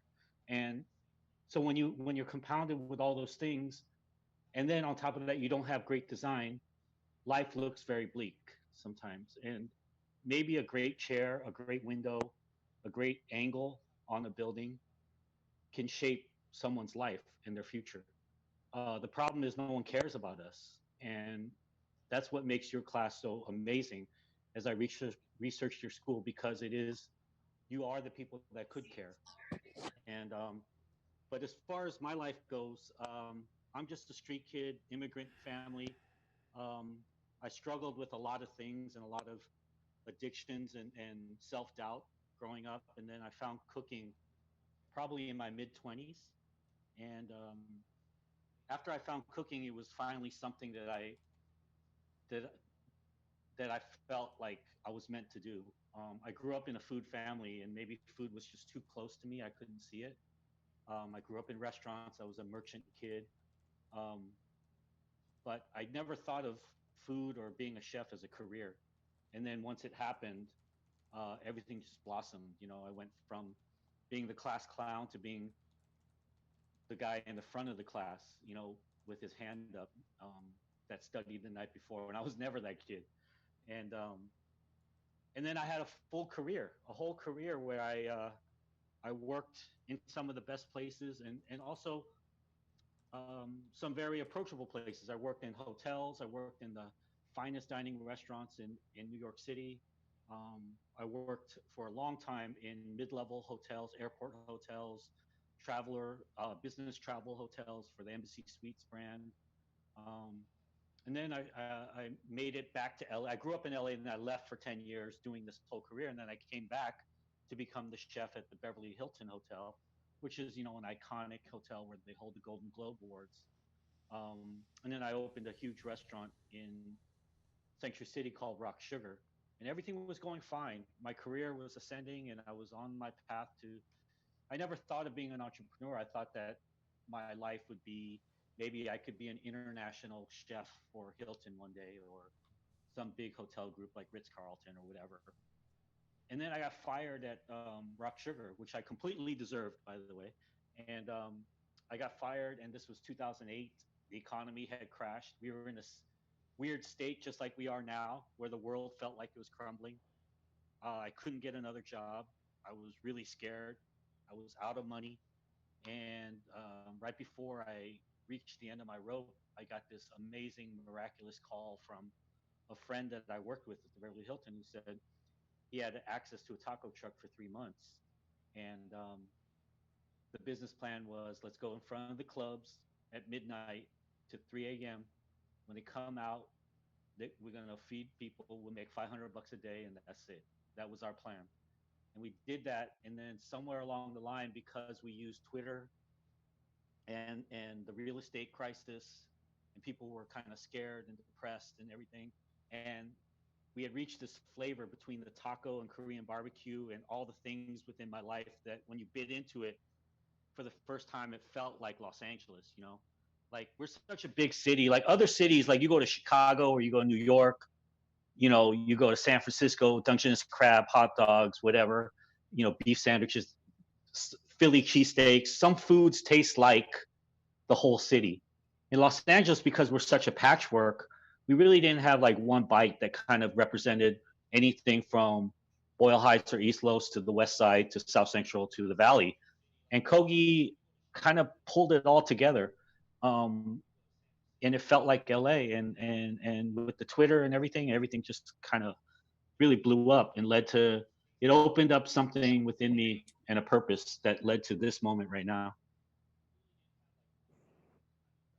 That's such an amazing story, and it's like the design of the food is part of it, like bringing all those things together to make that taste of LA. But I think also as you've been built, as you've kind of built this new empire, you know, it's really interesting, like how you can kind of move and pivot between things that are on the sidewalk, you know, redoing a cool boogie diner in Culver City, building a whole new empire in LA, and like, can you talk about like your inspiration a little bit, designer? Yes, thank you for noticing those things. And you know, when we started Kogi, I didn't know that things would become this deep. You know, I was just trying to make $500 a night. I was just a salary person working a job, and then all of a sudden, this thing happened, and it was like, because I wasn't groomed to be an entrepreneur or an artist. You know, I'm an Asian kid, man, from an immigrant family. I was born into like study, become an accountant, you know. But I always saw the world in really fantastic ways.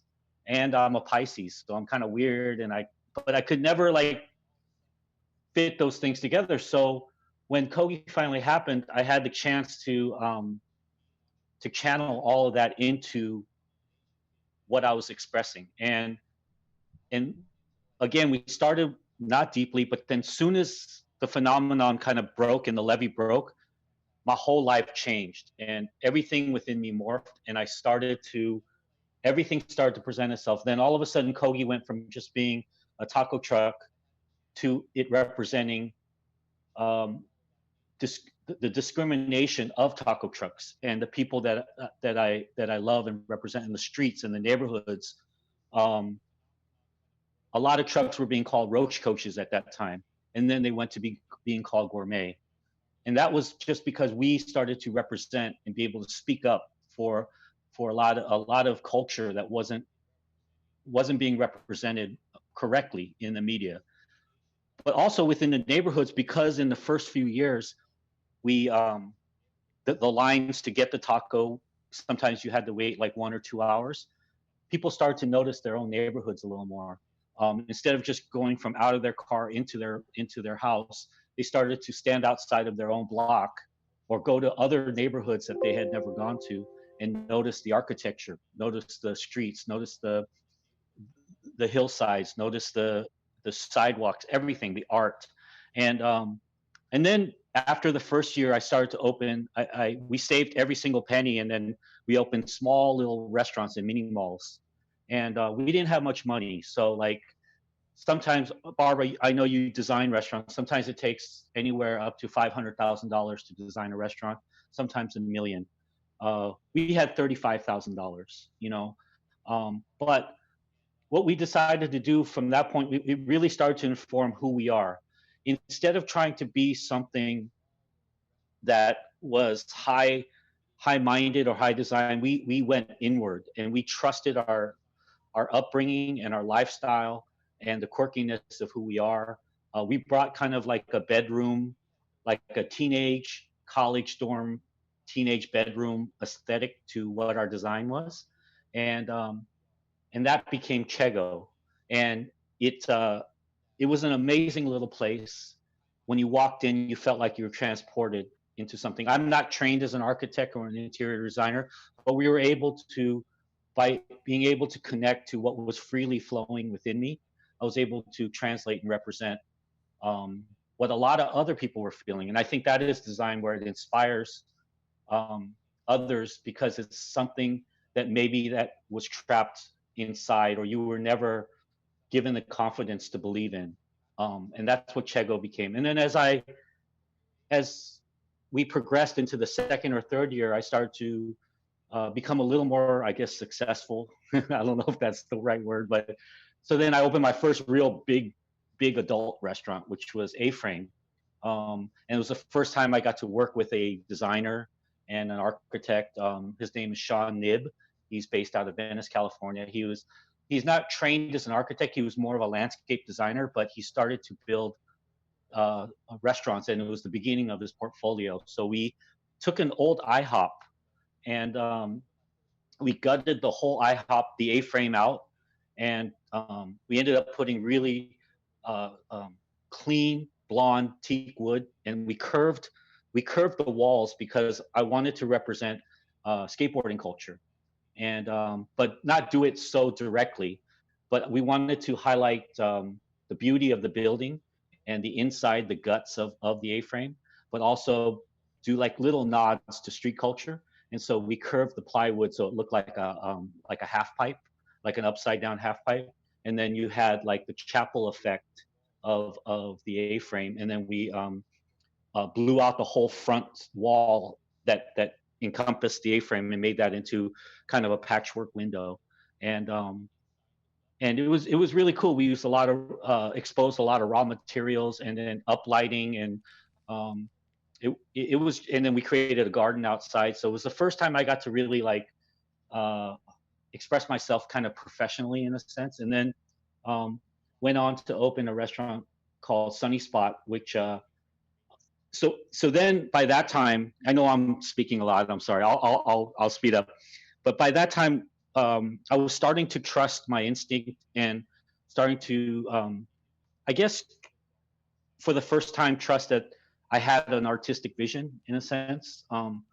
You know, I had never been able to trust that. So then I had this dream about a Jamaican cook shop, and something that represented not the resorts of Jamaica, but the true life of the people of Jamaica and the culture of Jamaica, just like I represent the streets of LA.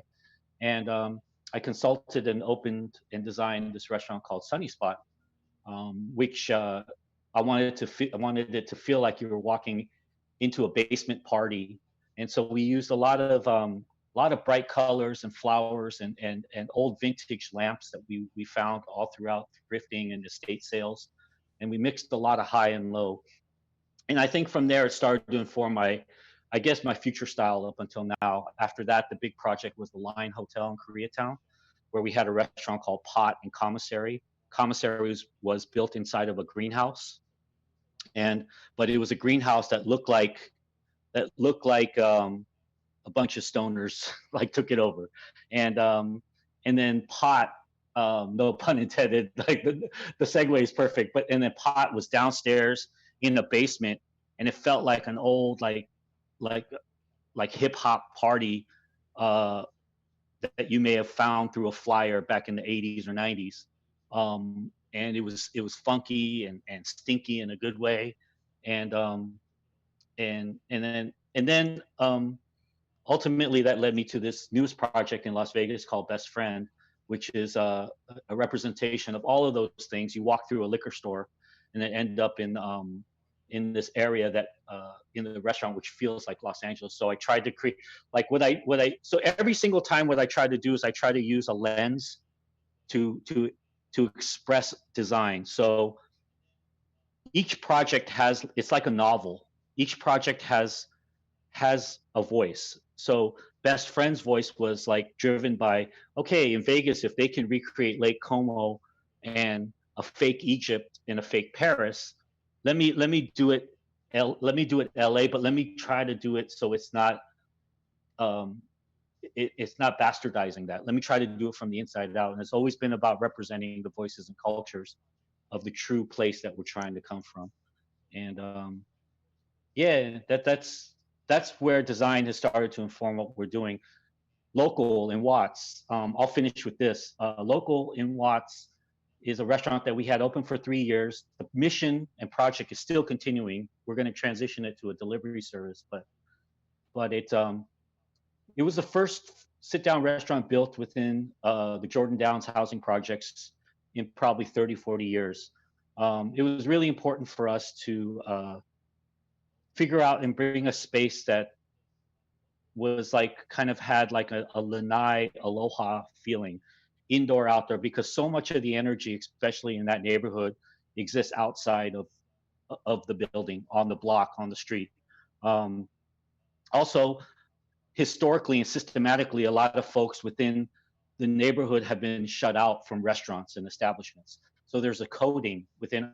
So that's something I think you should always remember as you guys grow as well, is there's sometimes coding in things that keep people from accessing or experiencing wonderful design. So people are, it feels as if there's an invisible voice or wall saying, you're not welcome here. You're not allowed in here. And so that was very important for me in that design, to make sure that we didn't send that message out to the neighborhood. So we ended up there was no closed spaces. So all of the open spaces and all of the windows and large open walls were all screens. And it was an open air type of situation. And so that was huge. I don't know how we got it passed by the the inspection, whoever the inspection committees are. I think I just put on my smile and tried to charm them, but somehow it got through, and we didn't have any walls, no windows, no glass, no nothing. And so yeah, that everything, to me, design is a part of the food experience. It has to express. Go ahead. Sorry. No, I just think, I mean, it's really clear when you talk about these different places, which are so different from one another, but they're very, it seemed like they're really driven by ideas about community and like engaging the city at different levels, different kinds of people.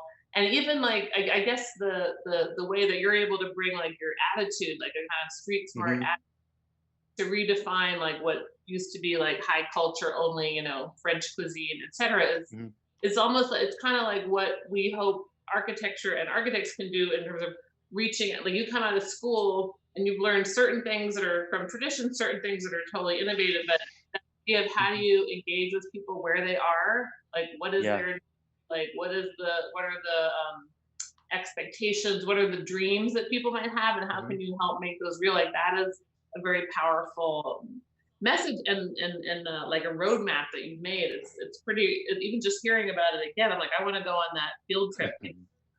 Thank you. And I think what you're touching on is it's that design can be informed by, you can be vulnerable even as a professional and through your projects. And I don't know if you all know, but Barbara and I have mutual friends in the Beastie Boys, and I feel like my projects, in a way, I mean, I'm not as big as them, but it mirrors kind of what they went through with their albums in many ways, where I from Paul's Boutique to Check Your Head to Ill Communication, for example, those three in succession, kind of, if you took like Chego A-Frame Commissary or whatever, I didn't know what the next project was going to be. I didn't know, and the next one wasn't necessarily informed by the previous one, but each next project was informed by my journey and my growth through my own creative process, I guess, and my own vulnerability towards what I was trying to express and what I was learning also along the way. And in many ways, that's how each project feels so different, because it's at a different stage of who I was at that time. But the thread and the backbone that keep it together is, I guess, the belief in the North Star of representing where I come from, who eats my food, because we're very specific about some of the stuff. I guess is that it looks like we're being silly about a lot of things and we don't care, but everything has a purpose, even if it looks like something that maybe like a 4-year-old design. I'm talking about my food, by the way. Even though my food looks like something, or like the design of the menu looks like something a 4-year-old would draw or make, it's specific, like in the pricing and everything. It's very specific in how we want to communicate with who's eating our food. And then so once we do that, then that in turn informs the design. So if something is $4, that takes us down a rabbit hole of like, what does that space look like if that food is $4? And what are we expressing with this food and this flavor? And then again, those things start to come together, kind of like if someone starts to play a riff on a bass, then you bring in the drum and you bring in the guitar, and then you put the vocals over. That's very much like how we design a restaurant.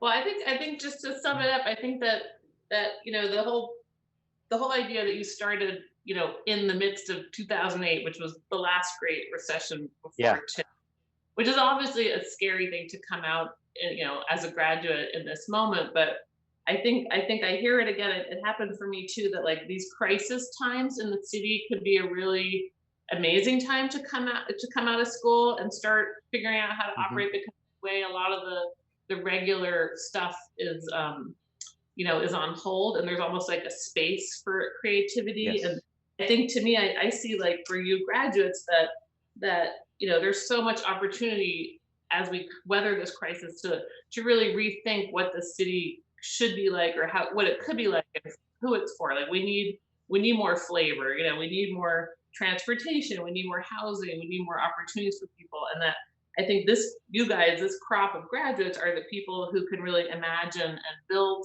the new LA, for the future. So I'm really excited to also, inspired by Roy and the entrepreneurial instinct, like what I think Woodbury in particular, we really qualified people to get out there and try different things out. And I think the faculty does that so well, and the students over and over show how innovative they can be, unlike any other architecture school. So I'm just so excited to see what you guys do out there.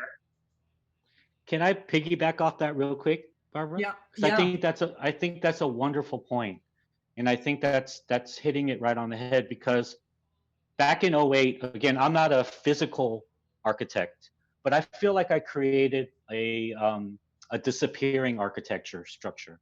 And so what we did in 08 was, when the world was crumbling around us, there was a moment and an opportunity, like you mentioned, where we could go in between the cracks. Like we were going where no one was looking, in warehouse parking lots, behind railroad tracks, in abandoned corporate parks, in abandoned like Levitt's furniture parking lots, and we were going areas that no one could see us, basically. And the way we communicated like a rave was through Twitter. Twitter had just come out. But what we did was we created these momentary human architectural structures, which were lines and love and communication. And people started creating clusters of dining rooms and eating on parking lot. What do you call the things that stop the car? I don't know what you call them, but parking lot stoppers. They were eating on those, and curbs. And we were creating this, and then we had this common understanding that we would all clean up afterwards. And then when we left, it would be like we were never there. Again, I didn't have the physical plywood and metal to create these structures, but those were structures. And now in this time, I feel it's the same thing, where especially you guys as graduates have the opportunity, because the traditional structures are crumbling, no one's really looking at certain areas. You have a chance to, it's like a door closing and you can slip right in, and then you can get into the party and then create something amazing, and people will be like, oh shit, look at that, you know. And so I think this, to me, sometimes in these moments of crisis, for creatives, it's probably the most fertile time. I just wanted to add that to your thing. So thank you both so much, Roy and Barbara. I think this was exactly what we needed to hear. We wanted something different, something unusual, that was also memorable. And this was so marvelous, both of you. You talked about generosity, about place, about really listening to your audience, about community. And that's exactly, I think, some of the lessons that the students have now also learned in the studios. So thank you.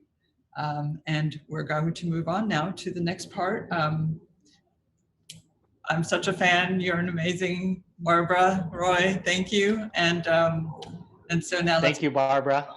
Thank you, Roy. Thank you, Ingo. Thank you, Ingo.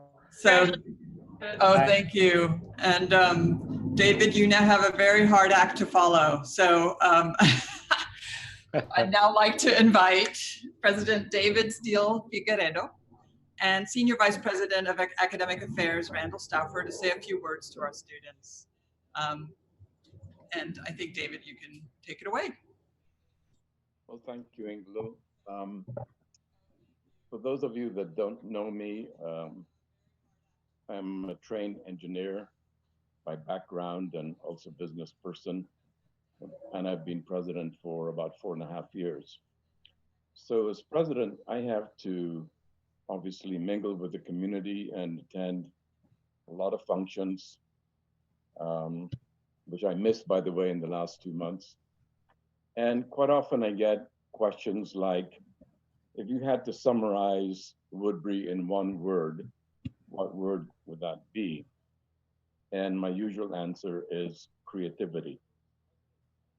If I'm talking to a business person, they usually want a little bit more explanation. They would ask something like, what is the core competence of Woodbury University? And my answer is usually the creative and design arts with a business perspective, recognizing that we do have a business school. I worked in the Silicon Valley area for 7.5 years, and I would say that area, the word technology innovation probably captures Silicon Valley, but I think the creative arts, and particularly the digital creative arts, really captures what I've sensed in the last 4+ years living in LA, since this was my first time in LA. So I was blown away by the creativity, once again, of our students. And I really want to compliment the students and the faculty and staff in helping create that design thinking, the creative thinking. And I know this may not be a good comparison, but the fact that we managed to go from in-person to online education in a week, I think speaks to the creativity of the students, the faculty, and the staff. So I really appreciate that. As I was looking at those creative designs, the engineer was thinking, how are we going to build it? And I was focusing more on the brick and mortar aspects as opposed to the design, but the design and the creativity was beautiful. So I compliment all of you. The work of the students, once again, reflects the excellence of the Woodbury student body, whether it be in this college of, on this School of Architecture, the College of Liberal Arts.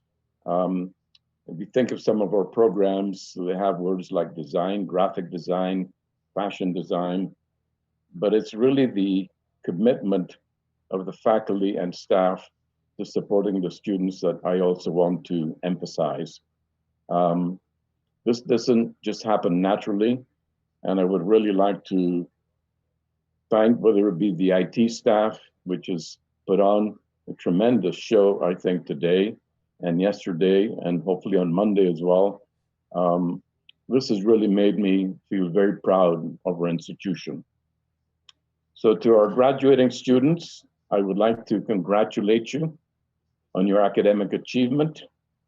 And as you dive into your careers and into your future, just remember Woodbury, come back, visit with us, talk about us. I think the reputation of Woodbury really needs enhancing. Even though we're a little gem here in LA, we're a very small school and we need to do everything possible to really make sure that everyone knows of our successes. To our faculty and staff, thank you for your commitment to the success of our graduating students. Your nurturing and dedicated support make a huge difference in the lives of our students. And finally, to the families and friends of the graduating students, thank you for your ongoing support, for your Woodbury child that you gave us for, in the case of architecture, 5 years, or in the case of the graduate programs, 1 to 3 years. We have really enjoyed, and I particularly have really tried to spend as much time as possible with the students, and I'm always blown away by the quality of our students. So thank you to all of you and for this tremendous award ceremony and all of the projects that were presented today. Thanks. Thank you, David. And now, Senior Vice President of Academic Affairs, Randy.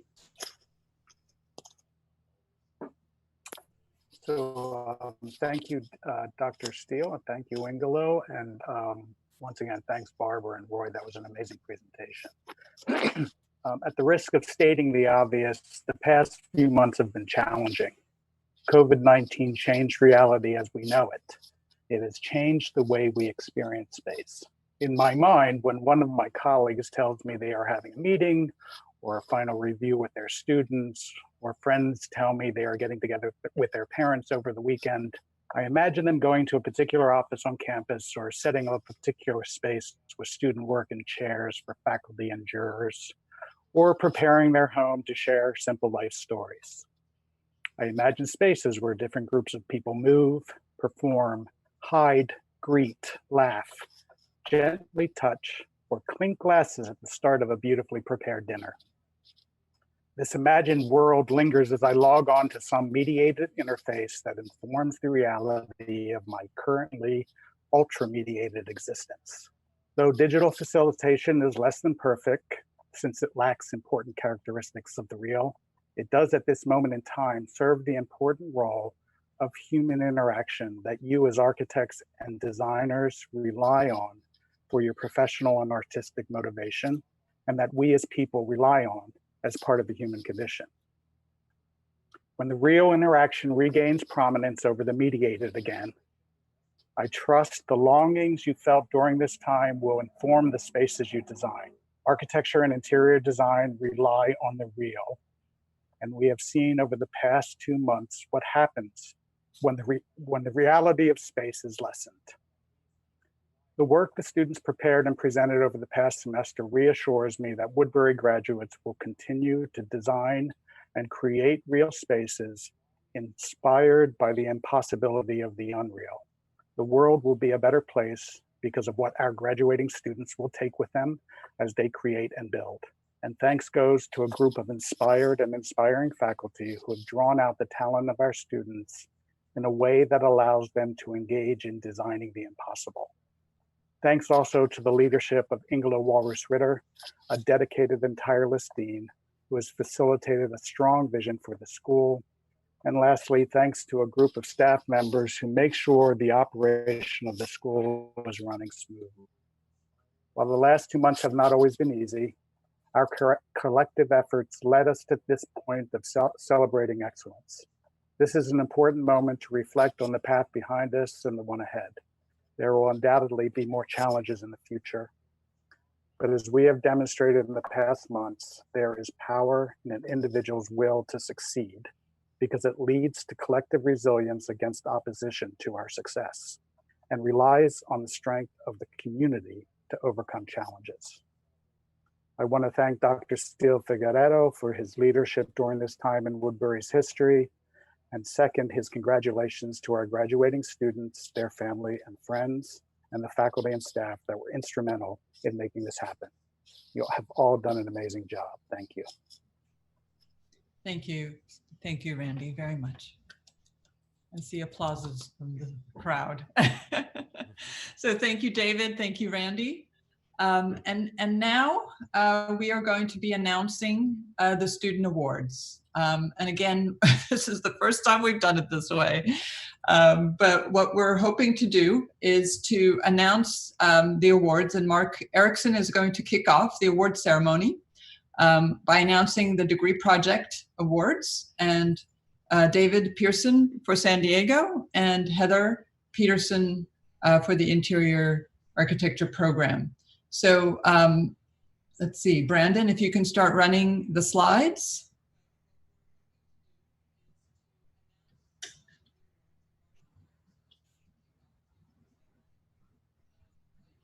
And Mark Erickson, you're I'm here. Yeah, so I on can start deck. talking while we're waiting. Great. So, and let me. Okay, yeah. So I'm Mark Erickson. I'm the degree project coordinator for architecture in Los Angeles. So while I'm waiting for Brandon, I'll just say a couple things. So this year was interesting because we voted on the awards by, I guess, absentee ballot is how I would describe it, right? And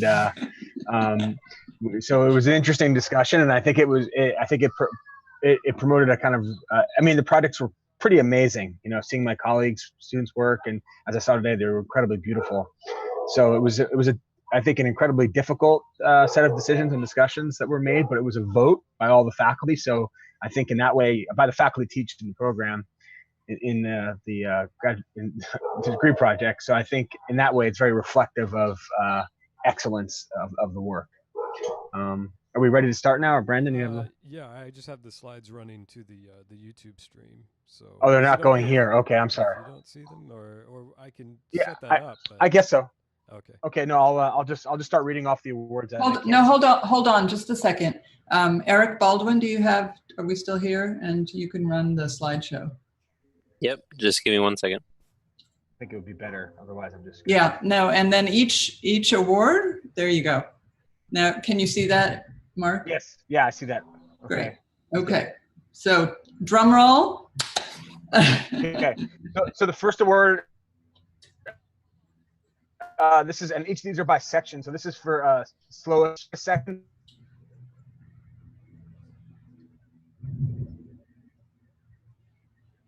And this is Isabel Rodriguez. So congratulations, Isabel, for your beautiful project. Congratulations, Isabel.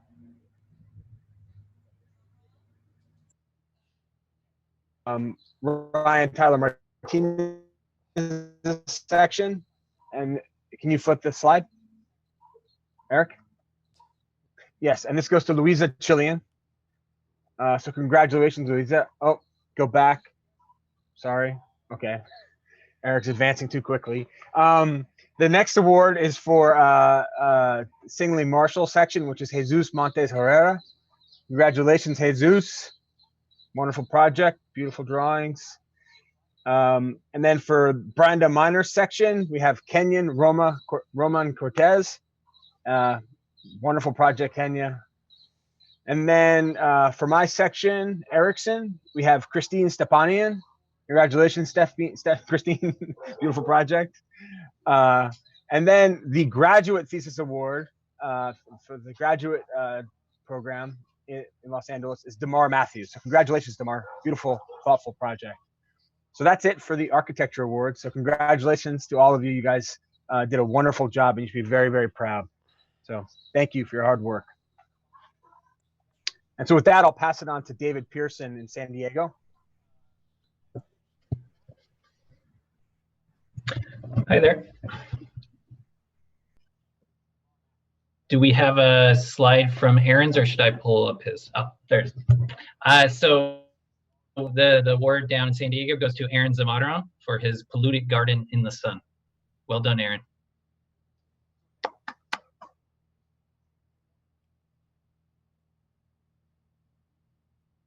And now we're going over to Heather Peterson.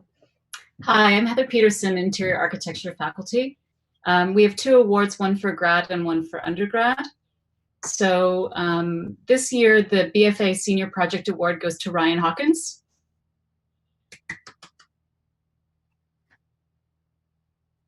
And the MIA Graduate Thesis Award goes to Athar El Sayan.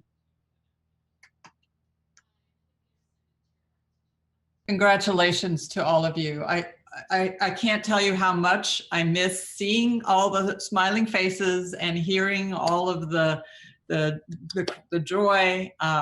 But believe us, there's so much joy and happiness here in all of our respective homes. So congratulations. And I now have the very great honor of announcing the Dean's Award. And each year we identify a single project that exemplifies the excellence of the class. It's always impossible, near impossible to do. But this year, the Dean's Award goes to a student in our graduate MArch program, and it's going to Parsa Rizai for her project Femvelopes. Our guests may know Parsa from the video that was produced about her and her story about how she came to architecture via a circuitous path. She's one of those students who enthusiastically embraces the academic experience and dives into all sorts of opportunities that help bring breadth and depth to her design projects. Her thesis reconceives interior decoration as exterior ornament and is a rigorous exploration of gender, form, spatial politics, and consumer propaganda. Her advisor was Ryan Tyler Martinez. Congratulations, Parsa.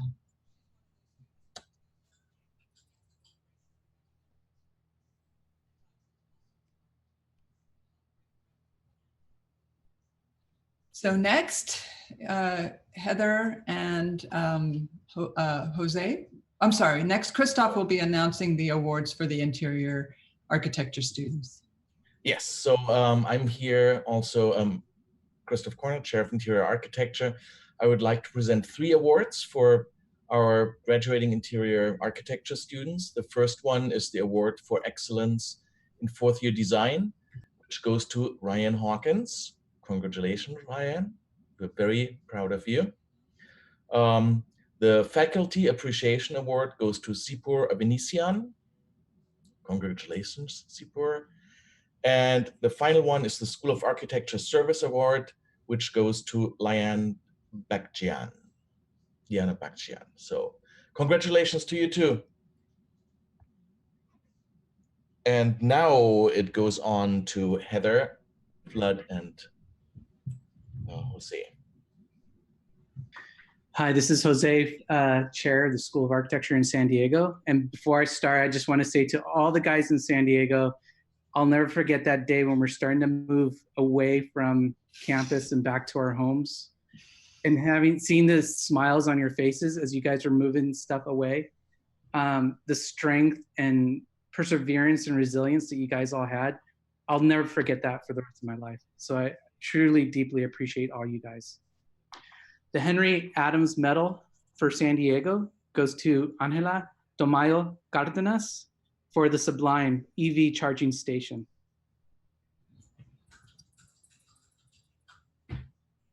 Hi, I'm Heather Flood, Chair of Architecture in Los Angeles. The Henry Adams Medal Award for LA goes to Parsa Rezi. Congratulations, Parsa.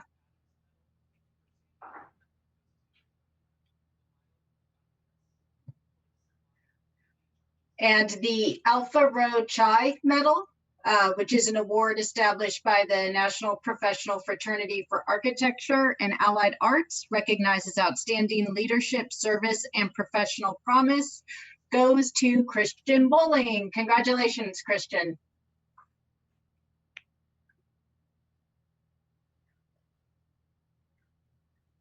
And for San Diego, the Lee Roy Chai Leadership Medal in graduate goes to Lee Ma.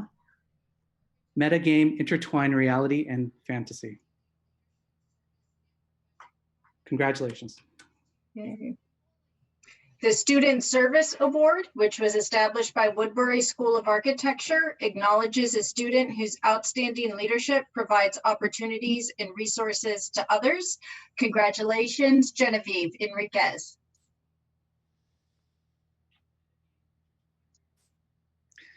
So we have a few San Diego School of Architecture awards that are going to be presented. For Student Service Award, that was nominated by the staff in the San Diego campus, goes to Camilo Gonzalez. Congratulations, Camilo. Student Service Award was split also with votes from staff, goes to Aaron Zamaron. Congratulations.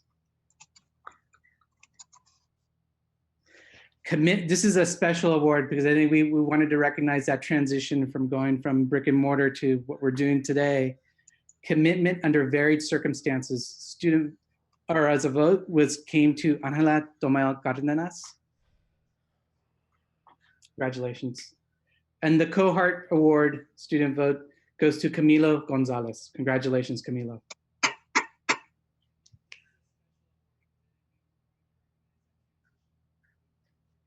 I believe we're moving on to the grand critique. We just wanted to recognize again, one more time, the work and effort that you guys did. So the Faculty Choice Award for Grand Critique was given to Jesus Montes Herrera. Faculty Choice in San Diego was Aaron Zamaron. The Student Choice Grand Critique winner in Los Angeles was Weidong Zhu. Student Choice for Grand Critique in San Diego was Josue Barragancia. I pronounced that wrong. Sorry, congratulations. And the highest GPA Grand Critique for Los Angeles goes to Nicholas Guarna. Highest GPA in San Diego goes to Analindo Costa Gonzalez. Congratulations. And the Student Choice Award for the MARC program Grand Critique in Los Angeles is Parsa Rezi. I'd now like to invite Catherine Roussel, our Director of Outreach, to say a few words about some special cohorts that we want to recognize today. Thank you, Ingela. I would like to congratulate these students for their outstanding achievement in balancing the demands of the academic program with professional experience, working toward their architect's license. Traditionally, most of the required architectural experience is completed after graduation, but these students have completed thousands of hours of work in an architectural firm. Many of you either completed or almost completed the 3,740 hours required for licensure. Though you experienced various challenges along the way, such as changing jobs and locations, taking a year off for full-time work, or working part-time through school, you have made substantial progress toward your architect's license while completing your degree. A special congratulations to those of you who have already passed some of the exams, and good luck to everyone with completing them. You will soon be licensed architects, and the profession will benefit from your hard work.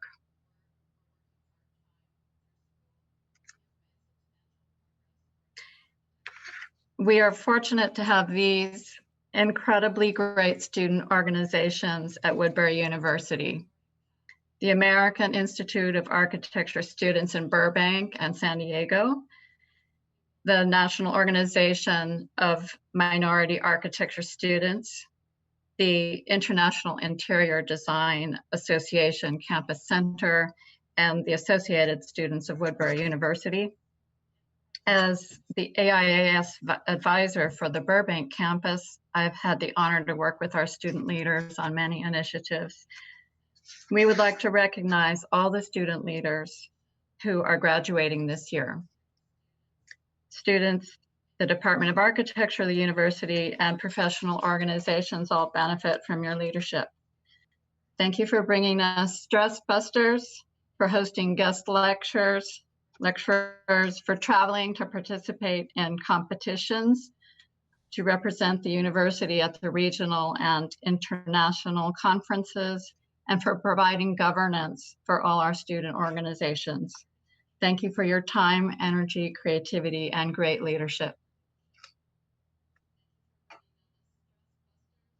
Thank you, Catherine. And I want to finish up here by recognizing a few other cohorts. The Tau Sigma Delta Student Awards. This is a national award that goes to the top 20% of the cohort. And there are students here who aren't graduating this year, but this is the 2020 group of the Tau Sigma Delta student awardees. Congratulations, all of you. This means a lot. The next group, these are the students with a 3.5 to 3.7 GPA. This is cum laude. And so the academic excellence that's exhibited by these students, you all know how difficult it is, the architecture program. And to stay and maintain your strong GPAs is a remarkable achievement. And you should all be terribly, terribly proud. And finally, the magna cum laude. These are students with GPA between 3.7 and 3.9. It's remarkable that you are able to achieve such high academic excellence. So thank you all. And as we wrap up our ceremony today, I want to thank you all for joining us tonight. And you've heard some good stories, I hope, and a lot of love and a lot of congratulations. I want to congratulate all of you. You are all to be commended for performing so beautifully and courageously under these exceptional circumstances. You're the reason that we love what we do. A special shout out to all of your families. I know how many people there are behind each of you, and they also deserve incredible gratitude. And you would not be here without their love and support. So please extend them our very best. I want to thank our faculty and staff again for your commitment to the success of our graduating students. You're helping to provide a foundation for each of our students' futures. And to our students, remember this, that even though you may be graduating, and I mean this from the bottom of my heart, you are and will ever be members of our community. And on behalf of the School of Architecture, we expect to hear from you. That is not an idle threat. We want to hear from you and look forward to continuing the conversations we've started here at Woodbury. So thank you all. Woohoo! Yay! Yay, congratulations, everyone. Yay. Maybe we could show Brandon the whole array. And it's been fun because I've seen Speeder's face there. I see Speeder, Christoph, Galina, and David. But I would love to see the whole array of the group. And there we go. And now a group applause to everybody. Yay.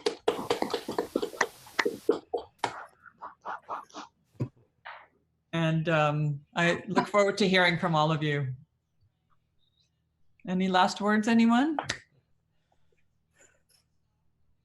I think you wrapped it up beautifully. Thank you so much for being with us today.